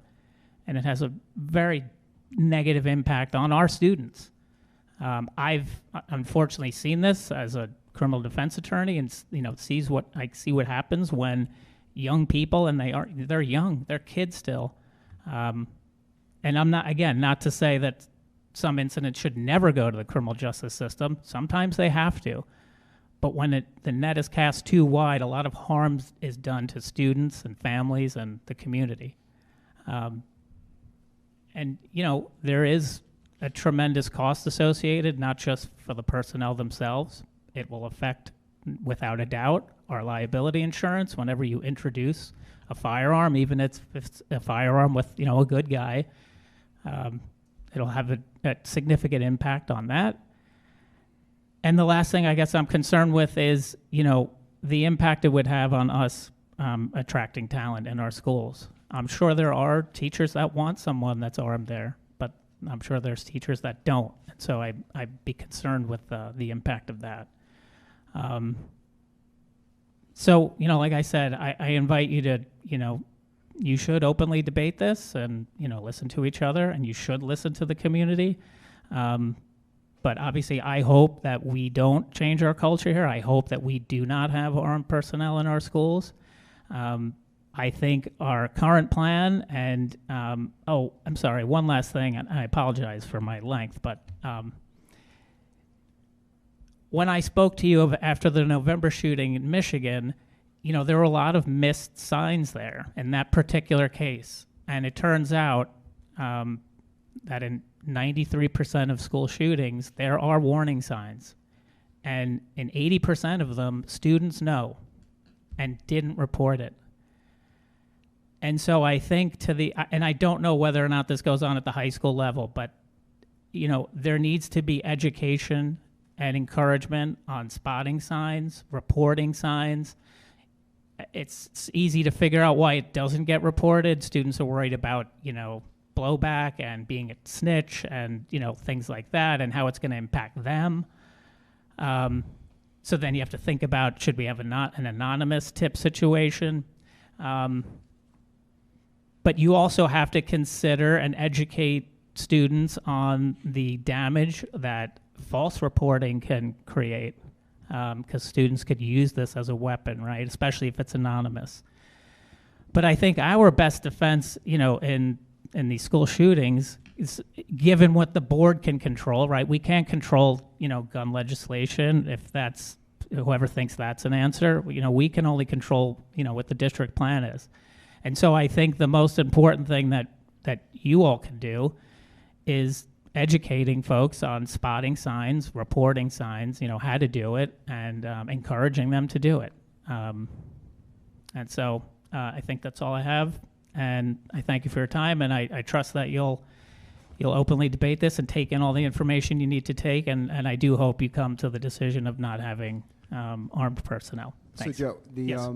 And I appreciate your comments. I just want to address a couple of things. One, we have a very robust and a well-advertised anonymous tip line that goes to parents and to students, and one that's taken very seriously. And we can't promote that enough to let students know to do that. And in fact, one of the reluctances, like you said, that's why anonymous is so important, because not only can you do that, you can follow up anonymously also with the system that we have, and there's a variety of ways that you can call into that. And also it's to point out that the staff are trained that if you're uncertain, call 911. I would love to debate some of those studies with you, but there's never been a conversation of SROs. I'm happy we're not having a conversation about arming teachers like in other states, because that would be a whole other thing. So the only thing I was referring to that I want us to look at is having a more tactical external presence around our buildings discreetly, nothing to do with our kids, nothing obvious like that, and that's what they'll look at. But our staff knows that if somebody comes to the door and they're not sure, they call 911. You'd be amazed when studies are done. People are like, why, should I call 911? Am I allowed to call 911? Our staff are trained to know if you have any hesitation, that's what they do. So the training of our staff is very much on top of that, as well as that anonymous hotline, because like you said, we're not going to solve the legislative issues here. And like you said, professionally, you work with that a lot. But the mental health issues is something that you may see a friend who's in trouble and not want to say something, but you have that ability to get that to our administrators who can then get those resources. So you can't promote enough the fact that we want to make sure people know we have that hotline, it's anonymous, and you can call it anytime you want. And even if you're not sure, call it. Let the professionals look into what you're saying and see if services are needed, if intervention is needed. So I appreciate you bringing that point up. Mr. Conzo, was it? Oh, yes. I think you and I have some of the same taste in reading. Some of those studies that you were talking about were ones that I've looked into myself and shared with my colleagues up here. And the other one that you didn't mention was the American Association of School Psychologists put together a study of studies with similar findings of, the best defense is the mental health of the students in the school, and attending to that is the thing that's going to make us the most safe, and I think we do a good job of that, and we're always looking to do a better job. Yeah, well, and to be clear, I have, when these things happen, of course, I'm concerned all over again, but I am confident in our district, and its current plans and its current review of their plans. So, I do believe you when you tell me about the protocols that you have in place and that you review them, and that, so I am confident in that. So, thank you. Thanks, Joe.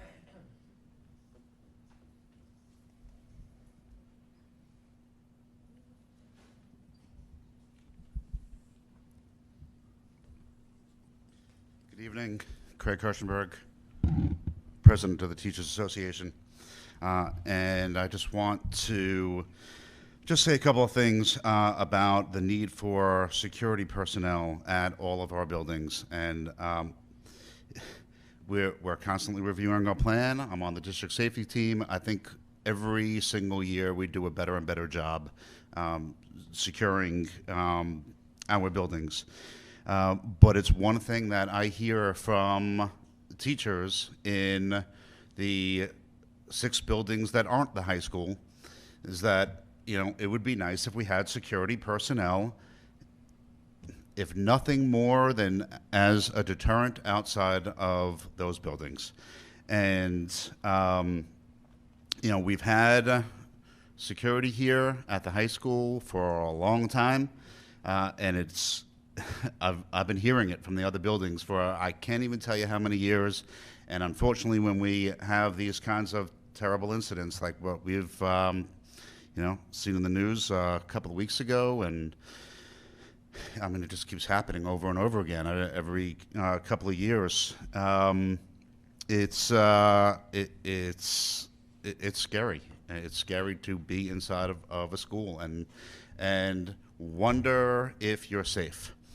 And then we had an incident, two incidents, similar incidents at South Middle, in which we have these safety protocols and we review them and they worked. I mean, our staff the staff was great. I mean, and the protocols worked.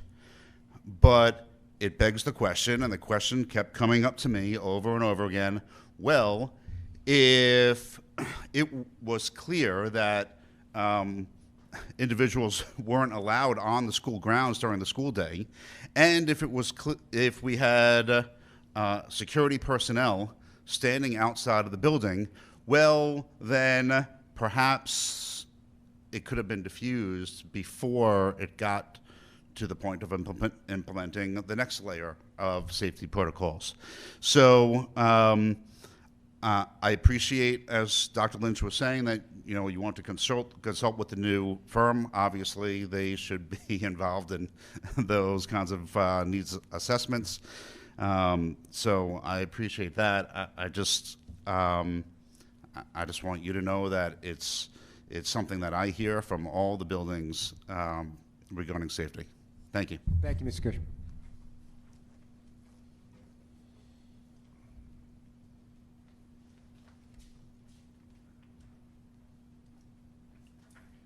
Good evening. My name is Raj Budu. I have two young children, one at the middle school, one at the elementary school. I appreciate the fact that you guys went from flashlight security guards to hire an actual firm that has prior law enforcement, because you can't teach that experience. You can't teach that level of confidence that you need to do assessments. Speaking from experience, unless you've been in that situation, you don't know how to handle it. Everyone can Monday morning quarterback how to solve a problem and come up with the best solutions and the best plans, but unless you're in that situation and scenario, you don't know what to do unless you've been trained how to handle that situation. My children are young. I want to keep them safe. I appreciate the fact that the new team that's going to come in here actually has experience in the field. That's a very important thing. I will share you a statistic if you don't mind reading it for you. Just give me 1 second. FBI statistics. Since 2000, 70% of the school shootings ended in 5 minutes. 52% of that 70% and done in 2 minutes. The police commissioner of Nassau County, Patrick Ryder, said, Nassau County, our response time to violent crimes in progress is 3 to 5 minutes. That's a scary statistic. So if we're waiting for Nassau County and Lynbrook, and yesterday Port Authority showed up with their K-9 unit to the area, that's 2 to 5 minutes. I can get to school in 2 to 5 minutes also. If my children are in danger, that's a concern for me. So with someone being here, the response time is shorter. If you're concerned about suicide by cop, that person is intent on destroying lives. It doesn't matter if their life gets taken, but more children are saved than responding to an active shooter or a barricaded subject in which you're waiting for additional units. Nassau County BSO, they're in Mineola. They're not patrolling around here. If you have an active shooter with a tactical unit to respond, it's going to take a long period of time. 9mm and maybe a shotgun might help, but a presence around the school, doesn't have to be inside, is going to minimize that deterrent, make it a lot safer. Thank you for your time. Any questions for me? Thank you. Thank you.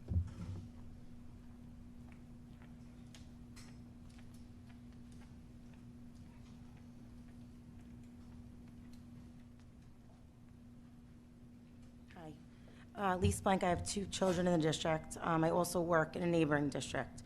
I just think that what Mr. Belmont was saying about having someone outside the school is our most important thing that we need to deal with. Because once someone's in the school, it's too late. We've seen that in all of these shootings. As he just said, 5 minutes. We have 20 dead kids in Texas. Look at the response time there, look what happened. If he was never able to get in the building, all those people are safe. It's not foolproof, because nothing is, but it will definitely help us get our kids safe in the buildings, while an armed person who knows what they're doing is trying to keep them out. That's our most important thing. I know nobody wants to, like everybody says it's gonna change our culture. That's not changing our culture. The world has changed our culture. Like, this is what's happening every day. Nobody expected it to happen in Parkland. Nobody expected it to happen in Texas. And most of those people weren't going to those schools. They're not students. Like Mr. Bellman said, I don't think we have an internal threat, but we don't know what's going on. Even this person that came to South High School twice, they're telling us he's not a threat. How do they know? He wasn't a threat yesterday or last week when our kids had 2 lockdowns in 2 weeks. We don't know that he's not a threat next week. But if we have somebody outside the school, making sure he's not getting in, our kids are safe. I think that's all we have to worry about. Nobody wants a gun inside the school. I don't. I mean, maybe some people do. I don't want a gun inside the school, but I'm not opposed to it outside. Not if it's gonna save my kid's life or give all of the staff a chance, because guess what? I work in a school too. I don't know what's gonna happen to me every day, and I'm the one jumping in front of your kid. If there's a shooter coming in, I wanna go home to my kids too. But we need to keep them out of the building. That's our biggest concern as far as I'm concerned. Once they're in, there's gonna be casualties, because we're not ready for that inside the building. We're gonna hide behind a desk. I mean, that's not helping us. I just think we need to really consider having somebody patrol each school. Even, I mean, we have a huge budget, we pay huge taxes. Our kids should be safe every single day. Thank you. Thank you.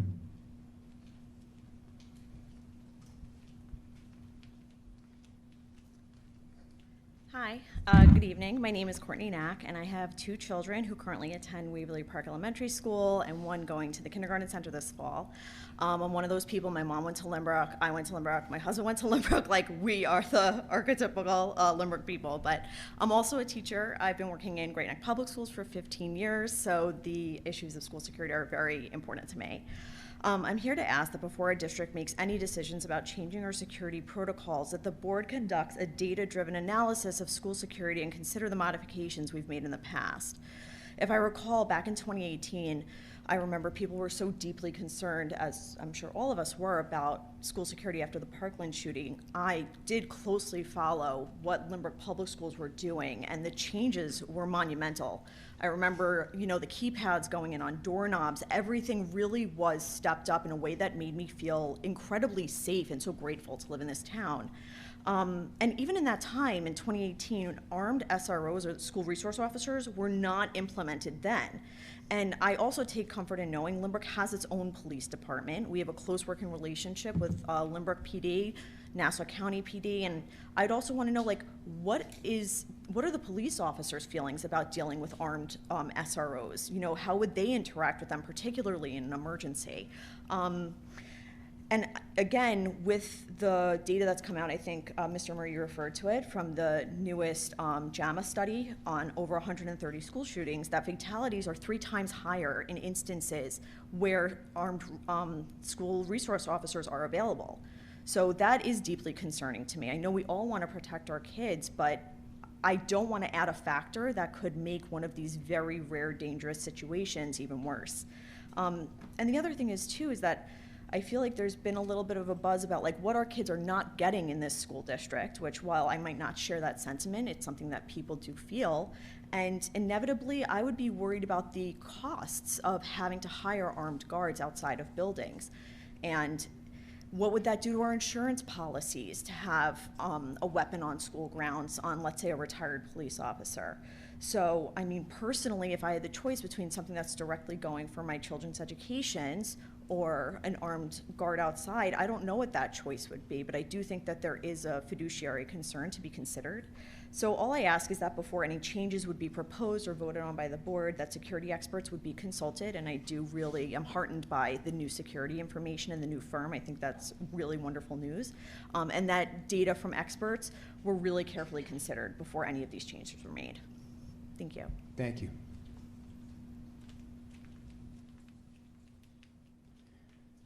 Seeing no more questions, I'm going to close the regular meeting. Dr. Burak, moving on to Superintendent's Report, Federal Grants Update. Sure, actually, I'm going to turn Go in any order you want, Dr. Burak. I will, actually, I'll let Dr. Lynch have a break. In the absence of Dr. Belekas, I will do the curriculum update. As you know, we are continuing to deal with what we hope is the tail end of COVID, but the impact that COVID has had on the instructional process and assessing the children and just the overall instruction all year, that last month I asked Dr. Belekas to convene a committee to review the regents and the weight of the regents. And you recall we had a committee a few years ago that did the same thing. So the committee decided to compromise, actually. There was spirited debate over the impact of the regents and how it should affect a student's overall grade. And the recommendation was well thought out and is intended to recognize both the lingering effects of COVID and remind the students of the importance of still taking exams seriously in order to earn the high school diploma. So the change would affect both middle school and high school regents courses. And that change is for this year, for this COVID year. You do know that currently our regents is worth 10% of the overall grade, but for this year they will lower that to 5%. So that is a compromise from all, and there were parents, teachers, administrators on the committee that to reduce that in light of the lingering effects of COVID.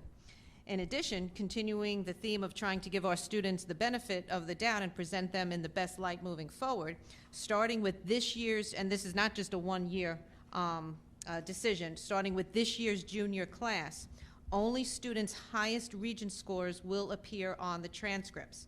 So all the scores on the regencies will continue to be stored, and the course grades will not be adjusted retroactively, just so you know.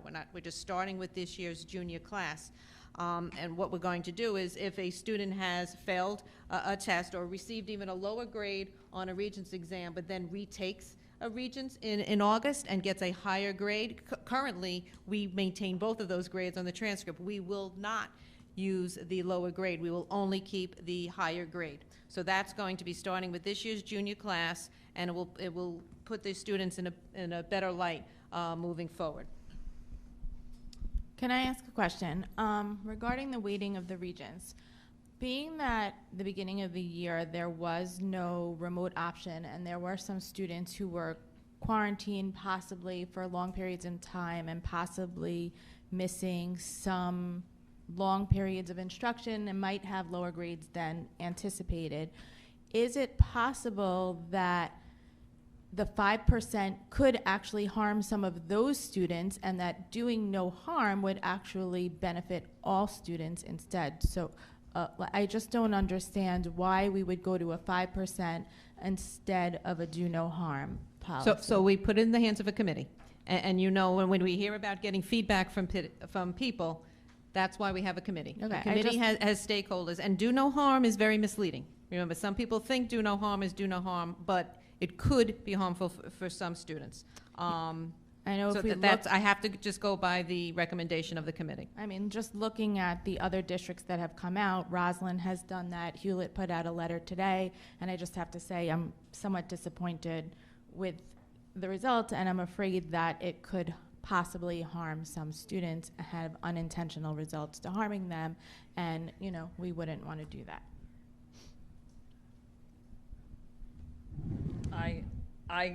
You got to bring up the regents at my last meeting, man. I share Miss Danino's concerns. You know, the decision not to turn on cameras for kids who were forced, didn't choose, were forced to sit home was a choice. was a choice. We didn't have to do it, we chose to do it. And the consequence to the students are great. I mean, you know, I know we give out awards to all these amazing kids. My kids are mere mortals. You know, they're mere mortals. They cannot teach themselves chemistry at home. They cannot teach themselves Algebra 2 at home. And so for a lot of these kids, they were in the hole almost from Jump Street. We were having kids at home immediately. And I just don't feel like we've completely righted that ship for those kids. Now, my understanding is the Regent scores are not factored into APPR. Am I correct about that? Correct. So the teachers are not going to suffer. So I just, you know, I also am not quite square. We have honors students, we have Regent students taking the same final, as it were, and yet one group, I believe, is on a curve, and one group is not on a curve. Is that correct?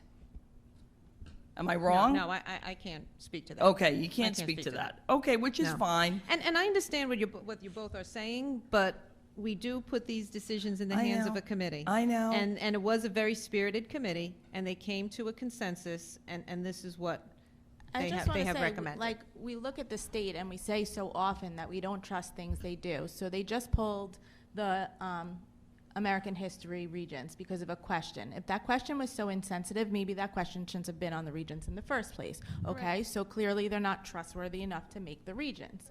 We had a geometry regents several years ago that had to be graded about 3 times. So how trustworthy is that test? So we are now talking about these tests that are really not that trustworthy. We have AP exams for the highest learners in the school, and those tests are not averaged into their grades. We have, let's talk about AP physics students who take an AP exam in, I think it's April. They learn 5 topics for that exam, and then they're cramming the other 5 topics in for a regents. So there's the potential for those students to not do well on an exam there and then have that factored into their grade when they potentially could have missed part of the year in that grade, so that 5% could potentially hurt them on a regents when they maybe got a better grade on an AP exam. It just seems harmful when we're talking about the social emotional well-being of our students. Why would we ever want to harm any of our students? I just don't understand it.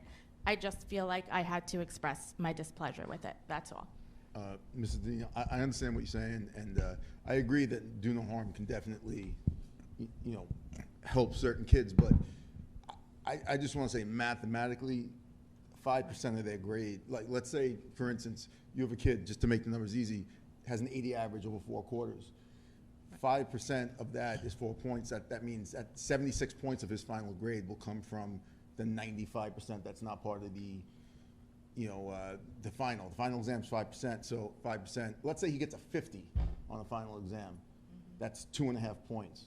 So if you add the 2.5 points to the 76 points and round it up to a 79, you're talking about a 1-point drop in their average because the 5% is minimal.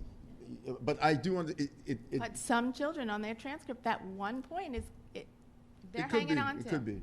Yeah, but I personally think it's going to hurt less kids, hopefully. I hope so, Yeah. but I just don't understand why we would want to hurt any children. A kind of a different question to go.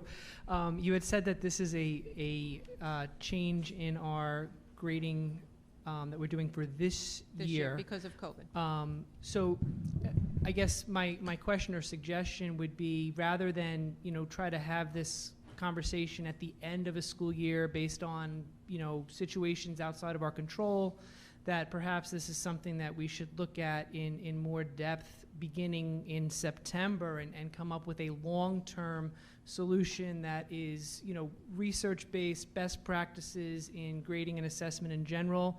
And I don't know who's on that committee, if that's just a staff committee, but if it is, then perhaps that committee should include some more voices. Okay. And now, Dr. Lynch, federal grants update. So this is another one of those, by law, I have to give this report tonight. So what happens is New York State received $14 billion in federal assistance in response to the pandemic. Some of that money was given out to local districts, and there are reporting requirements, so that is what tonight's presentation is all about. So it came in 3 waves. The CARES Act, with which the district received $106,000. The CRISA Act, the Corona Response and Relief Supplementary Appropriation Act, the district received $2.7 million. The American Rescue Plan Act, where the district received $1.4 million. So in addition to that, the state education department has used some of its allocation to increase our foundation aid. So this year we received an extra $1.5 million in foundation aid, and next year it is anticipated to receive $2.6 million. So from a financial point of view, that sounds like a lot of money. The problem with that type of money is that it is going to disappear at some point. So it is an artificial injection of cash into the district. So we have devised this strategy with which to use those funds. Those 3 major federal funding categories are being used for short-term pilot-type projects or to introduce items that we think can be sustained through future budgeting processes.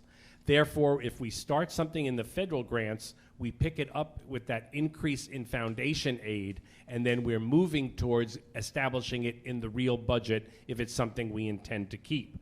Knowing that the foundation aid, even the Band-Aid, will be disappearing by 2024 or 2025, thus creating the potential for a fiscal cliff. So we need to start planning now for 2025.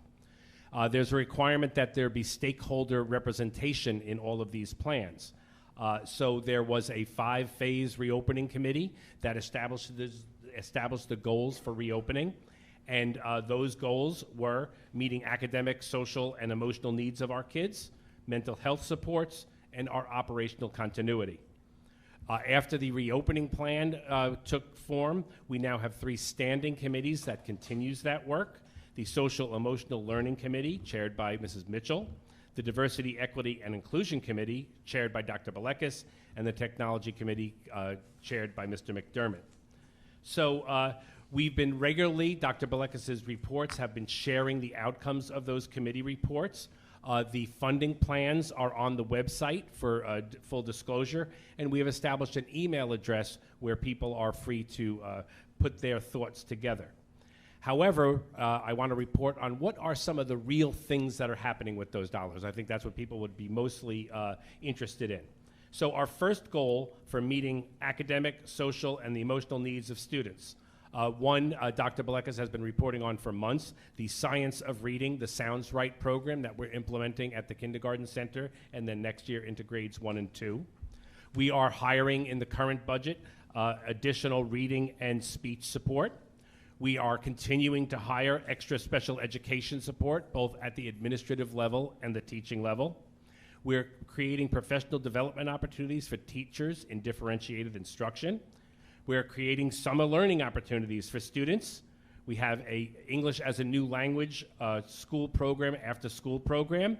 And then something like the alternative high school program that is being proposed is being funded in its pilot form using federal funds. Similarly, with mental health supports, and these are the ones that we really want to see continue, so we need a plan to how to get this stuff into budget. We have increased psychologists, we've increased social workers, and we've increased guidance staff. You saw that as late as this very meeting where we approved new guidance staff. So those are currently being begun under federal funds. We're going to continue it in the budget next year through that increase in foundation aid and build it into the actual budget so that by 24-25 we have normalized it when those big increases are no longer coming from the state of New York. We have introduced social and emotional learning breakfast support. So at the middle schools, there are social workers and psychologists in the morning at the breakfast program, just talking to kids, getting the temperature of what's going on. And then we are also engaging the BOCES Central National Guidance Program for additional highly specialized psychological and social work. Our third goal, which is operational continuity, is mostly been used on technology. So during the height of the pandemic, we had a nice, easy plan that we had a 6 through 12 one-to-world project. We needed to suddenly get devices in the hands of kindergarten through 5th grade, so we used the CARES Act funding for that. We created a remote instruction infrastructure. We adopted brand new learning management systems in Schoology and Seesaw, originally funded by federal funds, continuing through foundation aid increase, eventually heading to budget. And then additional curriculum software and online databases. Mr. McDermott has given some good updates on this, where we probably skyrocketed 3 years of what our technology plan was in the 1 year of that pandemic. So those are the specific use of the funds. These plans will be issued on the website, and we encourage anyone with questions to use the email there to share your insights to us. Capital projects. And the capital projects update.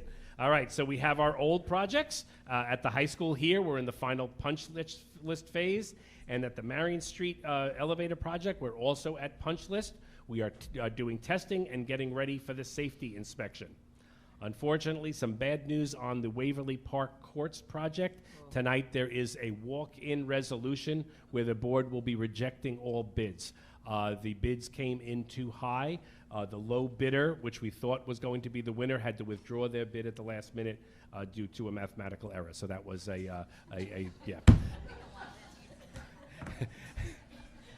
Again, if we weren't recording this, you all know what I'd be saying right now in this room. But yeah, it was a mathematical error. Okay, so that was so they are authorizing the withdrawal of those bids, and we will be rebidding that.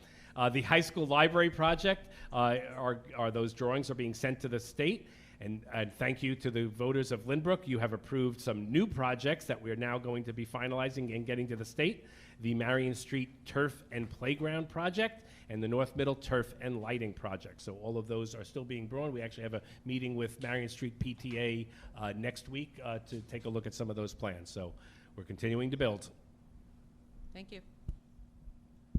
At this time, we can move to public comment. If anybody want to address the board, please come to the microphone, identify yourself, indicate if you live in or out of district.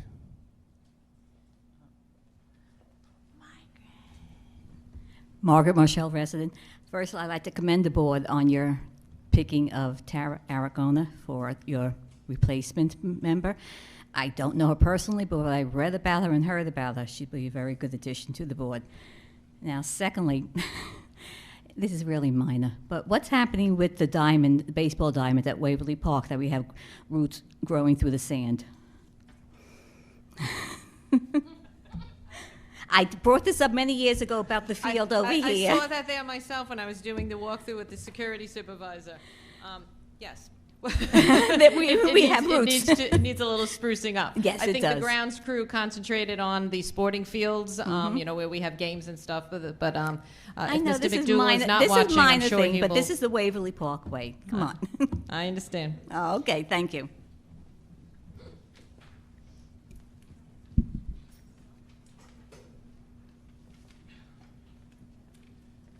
Hello, my name is Arlene Salazar Sweetie, and I'm here to just make a statement.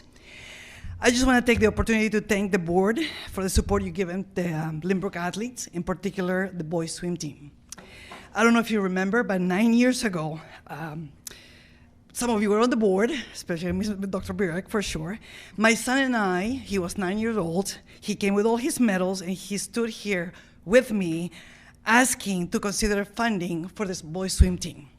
You guys listened, and we were persistent, and yes, we went through with it, and it's been wonderful since then.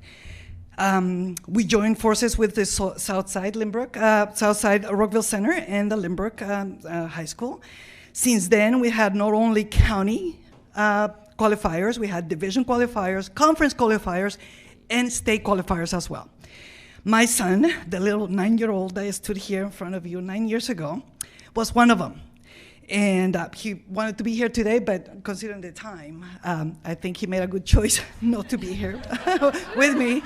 I would have a very interesting 17-year-old next to me. But anyway, so in fact, last winter season, out of the 5 state qualifiers for the boys swim team, 4 of them were from Lynbrook High School. 4 of them. And my son was one of them, and I'm so proud of him. So as my children finish the years at Lynbrook, I want to thank all the coaches, the teachers, administrators, Board of Ed, and all the staff for everything you've done for my children. We, all the parents, appreciate it. Please continue to support all of our children. Every one of them counts. Even those parents who are not as vocal as some of us are for the last 16 years, please continue to support them. Thank you so much for everything you've done for my children and myself. Have a good night. Thank you.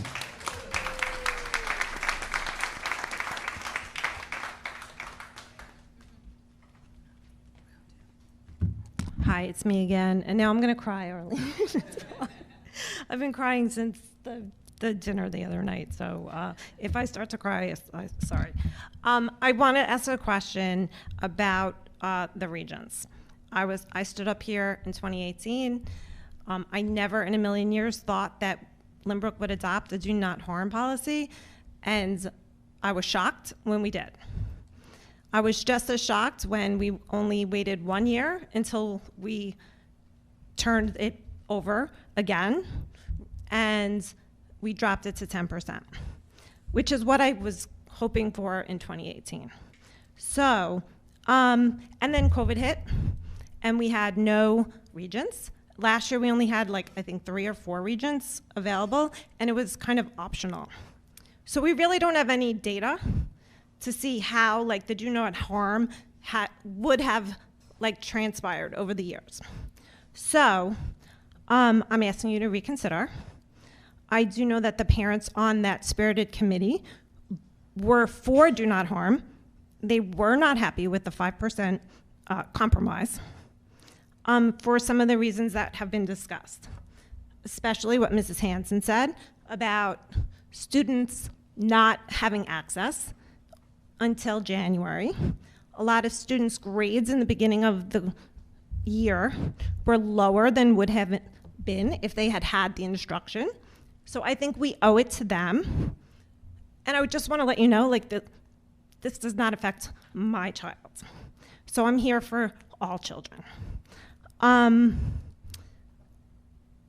If it's 5% rather than 10, that means every quarter will be a higher percentage. So now you have students who, beginning of the year, might have a low quarterly average that is now being weighted higher because the Regents is being weighted lower. So I don't think that that's fair to change the rules at the end of the game. I think you either need to leave it at 10% or keep it, or consider do not harm. The do no harm, as Mrs. Dino mentioned, is being adopted by many, many, many districts throughout Nassau and Suffolk County on a 1-year probational basis due to everything that's happened with COVID. So I would ask you to reconsider. I also am curious who makes the final decision. Is it a board decision or is it an administrative decision? Who makes the policy on what the Regents is the final say? Why? I understand that some districts make it a board policy. So why is it not a board policy, and why is there not more discussion amongst every board member? And why is it just what a committee of a few select people met and compromised? Can I respond for a second? Okay. Of all the contentious things in 9 years, perhaps the Regents exam was the most full-on bare-knuckle brawl I've seen. Forget your masks, forget your shirts. That was the most intense thing I ever saw. It pitted teachers against board, it pitted student against student, it pitted parents of smart kids versus parents of not as smart kids. It was insane and ugly stem to stern. I would suggest now that I'm not going to be here, I would suggest that, because we're going to go through this every 3 years, and every 3 or 4 years, we're going to have a brawl. And I think the board should set the policy and just have a regents policy, and the board should be part of the committee as opposed to the board getting told, because this is what happens.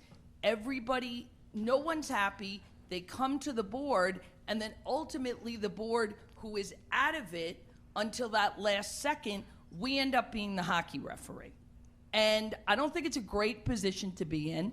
I think the board should be in the discussions from the beginning, and it should be a board policy so that the board owns it, so that it's not. Right, well, that's why I'm asking who makes that decision if it's a board policy versus not a board policy, because not all school districts are doing it the same way, just as all school districts don't weight the regents the same way. So who makes that decision about, who makes the policy? And as far as like the committees, I can guarantee you that 99% of the people in this district had no idea that these conversations were even happening. So we're having these committees with the few select people without, as another person spoke about another issue, but without the greater community even knowing what's going on. So tomorrow, we got a letter from the principals stating this was the grading policy. You knew at the beginning of the year. It was reiterated 2 weeks ago. And now all of a sudden you're gonna go back and tell everyone like, oh, I'm sorry, you've just spent all this time getting up for Regents review and going every morning or going after your sport and spending hours at Regents review, sometimes money, going weekends to boot camps so that you can study for this Regents that you have an understanding will count for 10% of your grade. And now, you know what? It's only going to count for 5 because we think that that's best but it might not be best for everybody. So it could hurt just a few people, but why would we want to hurt just a few kids? Like, why would we want to hurt one kid? It doesn't make any sense to me. And to Mrs. Hanson's point, it doesn't get factored into the teachers. And when I stood up here in 2018, that was the concern of the teachers union, that it was going to have an effect on their rating. And that's not an issue this year. So the teachers are gonna just it doesn't matter to them as far as their rating, but the kids, it does matter. So we have other districts, Rockville Center, Hewlett, Syosset. We're all gonna have the same kids applying to schools at the same time. And again, we're gonna have inequities. It doesn't make any sense. And it'll still be listed on their transcript no matter the weighting. Right. So, you say, the other argument, the kids aren't going to care if they don't think it counts for anything. That's an insulting comment, in my opinion, to think that little of our students, that they won't care. Because I don't experience that. And the kids who aren't going to care if it's 5%, 10%, or nothing. So let's stop putting it on the kids and saying they're not going to care, because that's a ridiculous argument. So I would like you to reconsider, maybe take a survey, I don't know, but make it a board policy. I don't know what, but it's not fair to keep changing the rules at the end of the game. We complained that the state does that to us all the time. Cuomo, Hochul, whoever. Oh, this is the date. This is what you have to meet. This is the criteria. But guess what? Now you met that? No, never mind. It's now this. It's like the 11th hour. How do you tell kids now, all of a sudden, that have been studying, it's not 10% anymore. Now it only counts for 5%. And that 66 you got in the fall is now going to count for 23.75% instead of 22%. It just doesn't make any sense. We tell kids this is the rules, and then we're changing them where it could potentially have a detrimental effect on some of the kids. We also sit here and talk about SEL. We're all worried about the kids. for so many different reasons. We talk about how it's so important to focus on that, especially in light of all of the safety concerns. So we're worried about their social and emotional well-being, but we won't adopt a policy that will ensure that they won't be harmed. So I implore you to please reconsider. Oh my God, Mary Beth Stalter bringing all the Mary Beth Stalterness she's It's been a got while. to my I haven't last been here in a meeting. while. It's been building up. Unbelievable. I came here just for you. I mean, I totally agree. And there's not a villain here. That's the thing. This isn't about identifying things that were and weren't wrong. If you're a kid and you have an IEP and you got quarantined, your IEP was out of compliance for that week. I mean, right? Or more. Or more. So then, were we able to mitigate what happened during that week of non-compliance? I'm not entirely sure. But what I see is like, again, we're talking about our kids' mental health. Here's an opportunity, you know, they're in the pressure cooker. Let's like let a little steam out of that, as opposed to just turn up the temperature. And I think do no harm this year, and then really hunker down, get a committee that includes the board together, get it together and nail this period, and then not talk about it for a little while, and then gather some data and see how it goes, and pray aliens don't arrive and screw up another how many school years of ours. But let's at least next year put together an actual policy that involves the board, and then gather data for a little while. I agree with you, and I mean, as I I hope was that's the walking out of the decision. house this evening, I was getting phone calls from children and adults who saw Hewlett's letter that came out today, and they were letter because it was posted on social media, and they're like, "Oh, we have a do no harm policy." I'm like, "No," and I go back and look where you found that, and it was Hewlett's letter. So, you know, I said, no, we have a board meeting tonight. I don't know, you know, what's happening. So that's not the case. So I know that there are people who are interested in looking at what the policy is and hoping that's the case. So I definitely hope it's something we can go back and revisit for this year and years going forward. Yeah. I'm done. Thank you.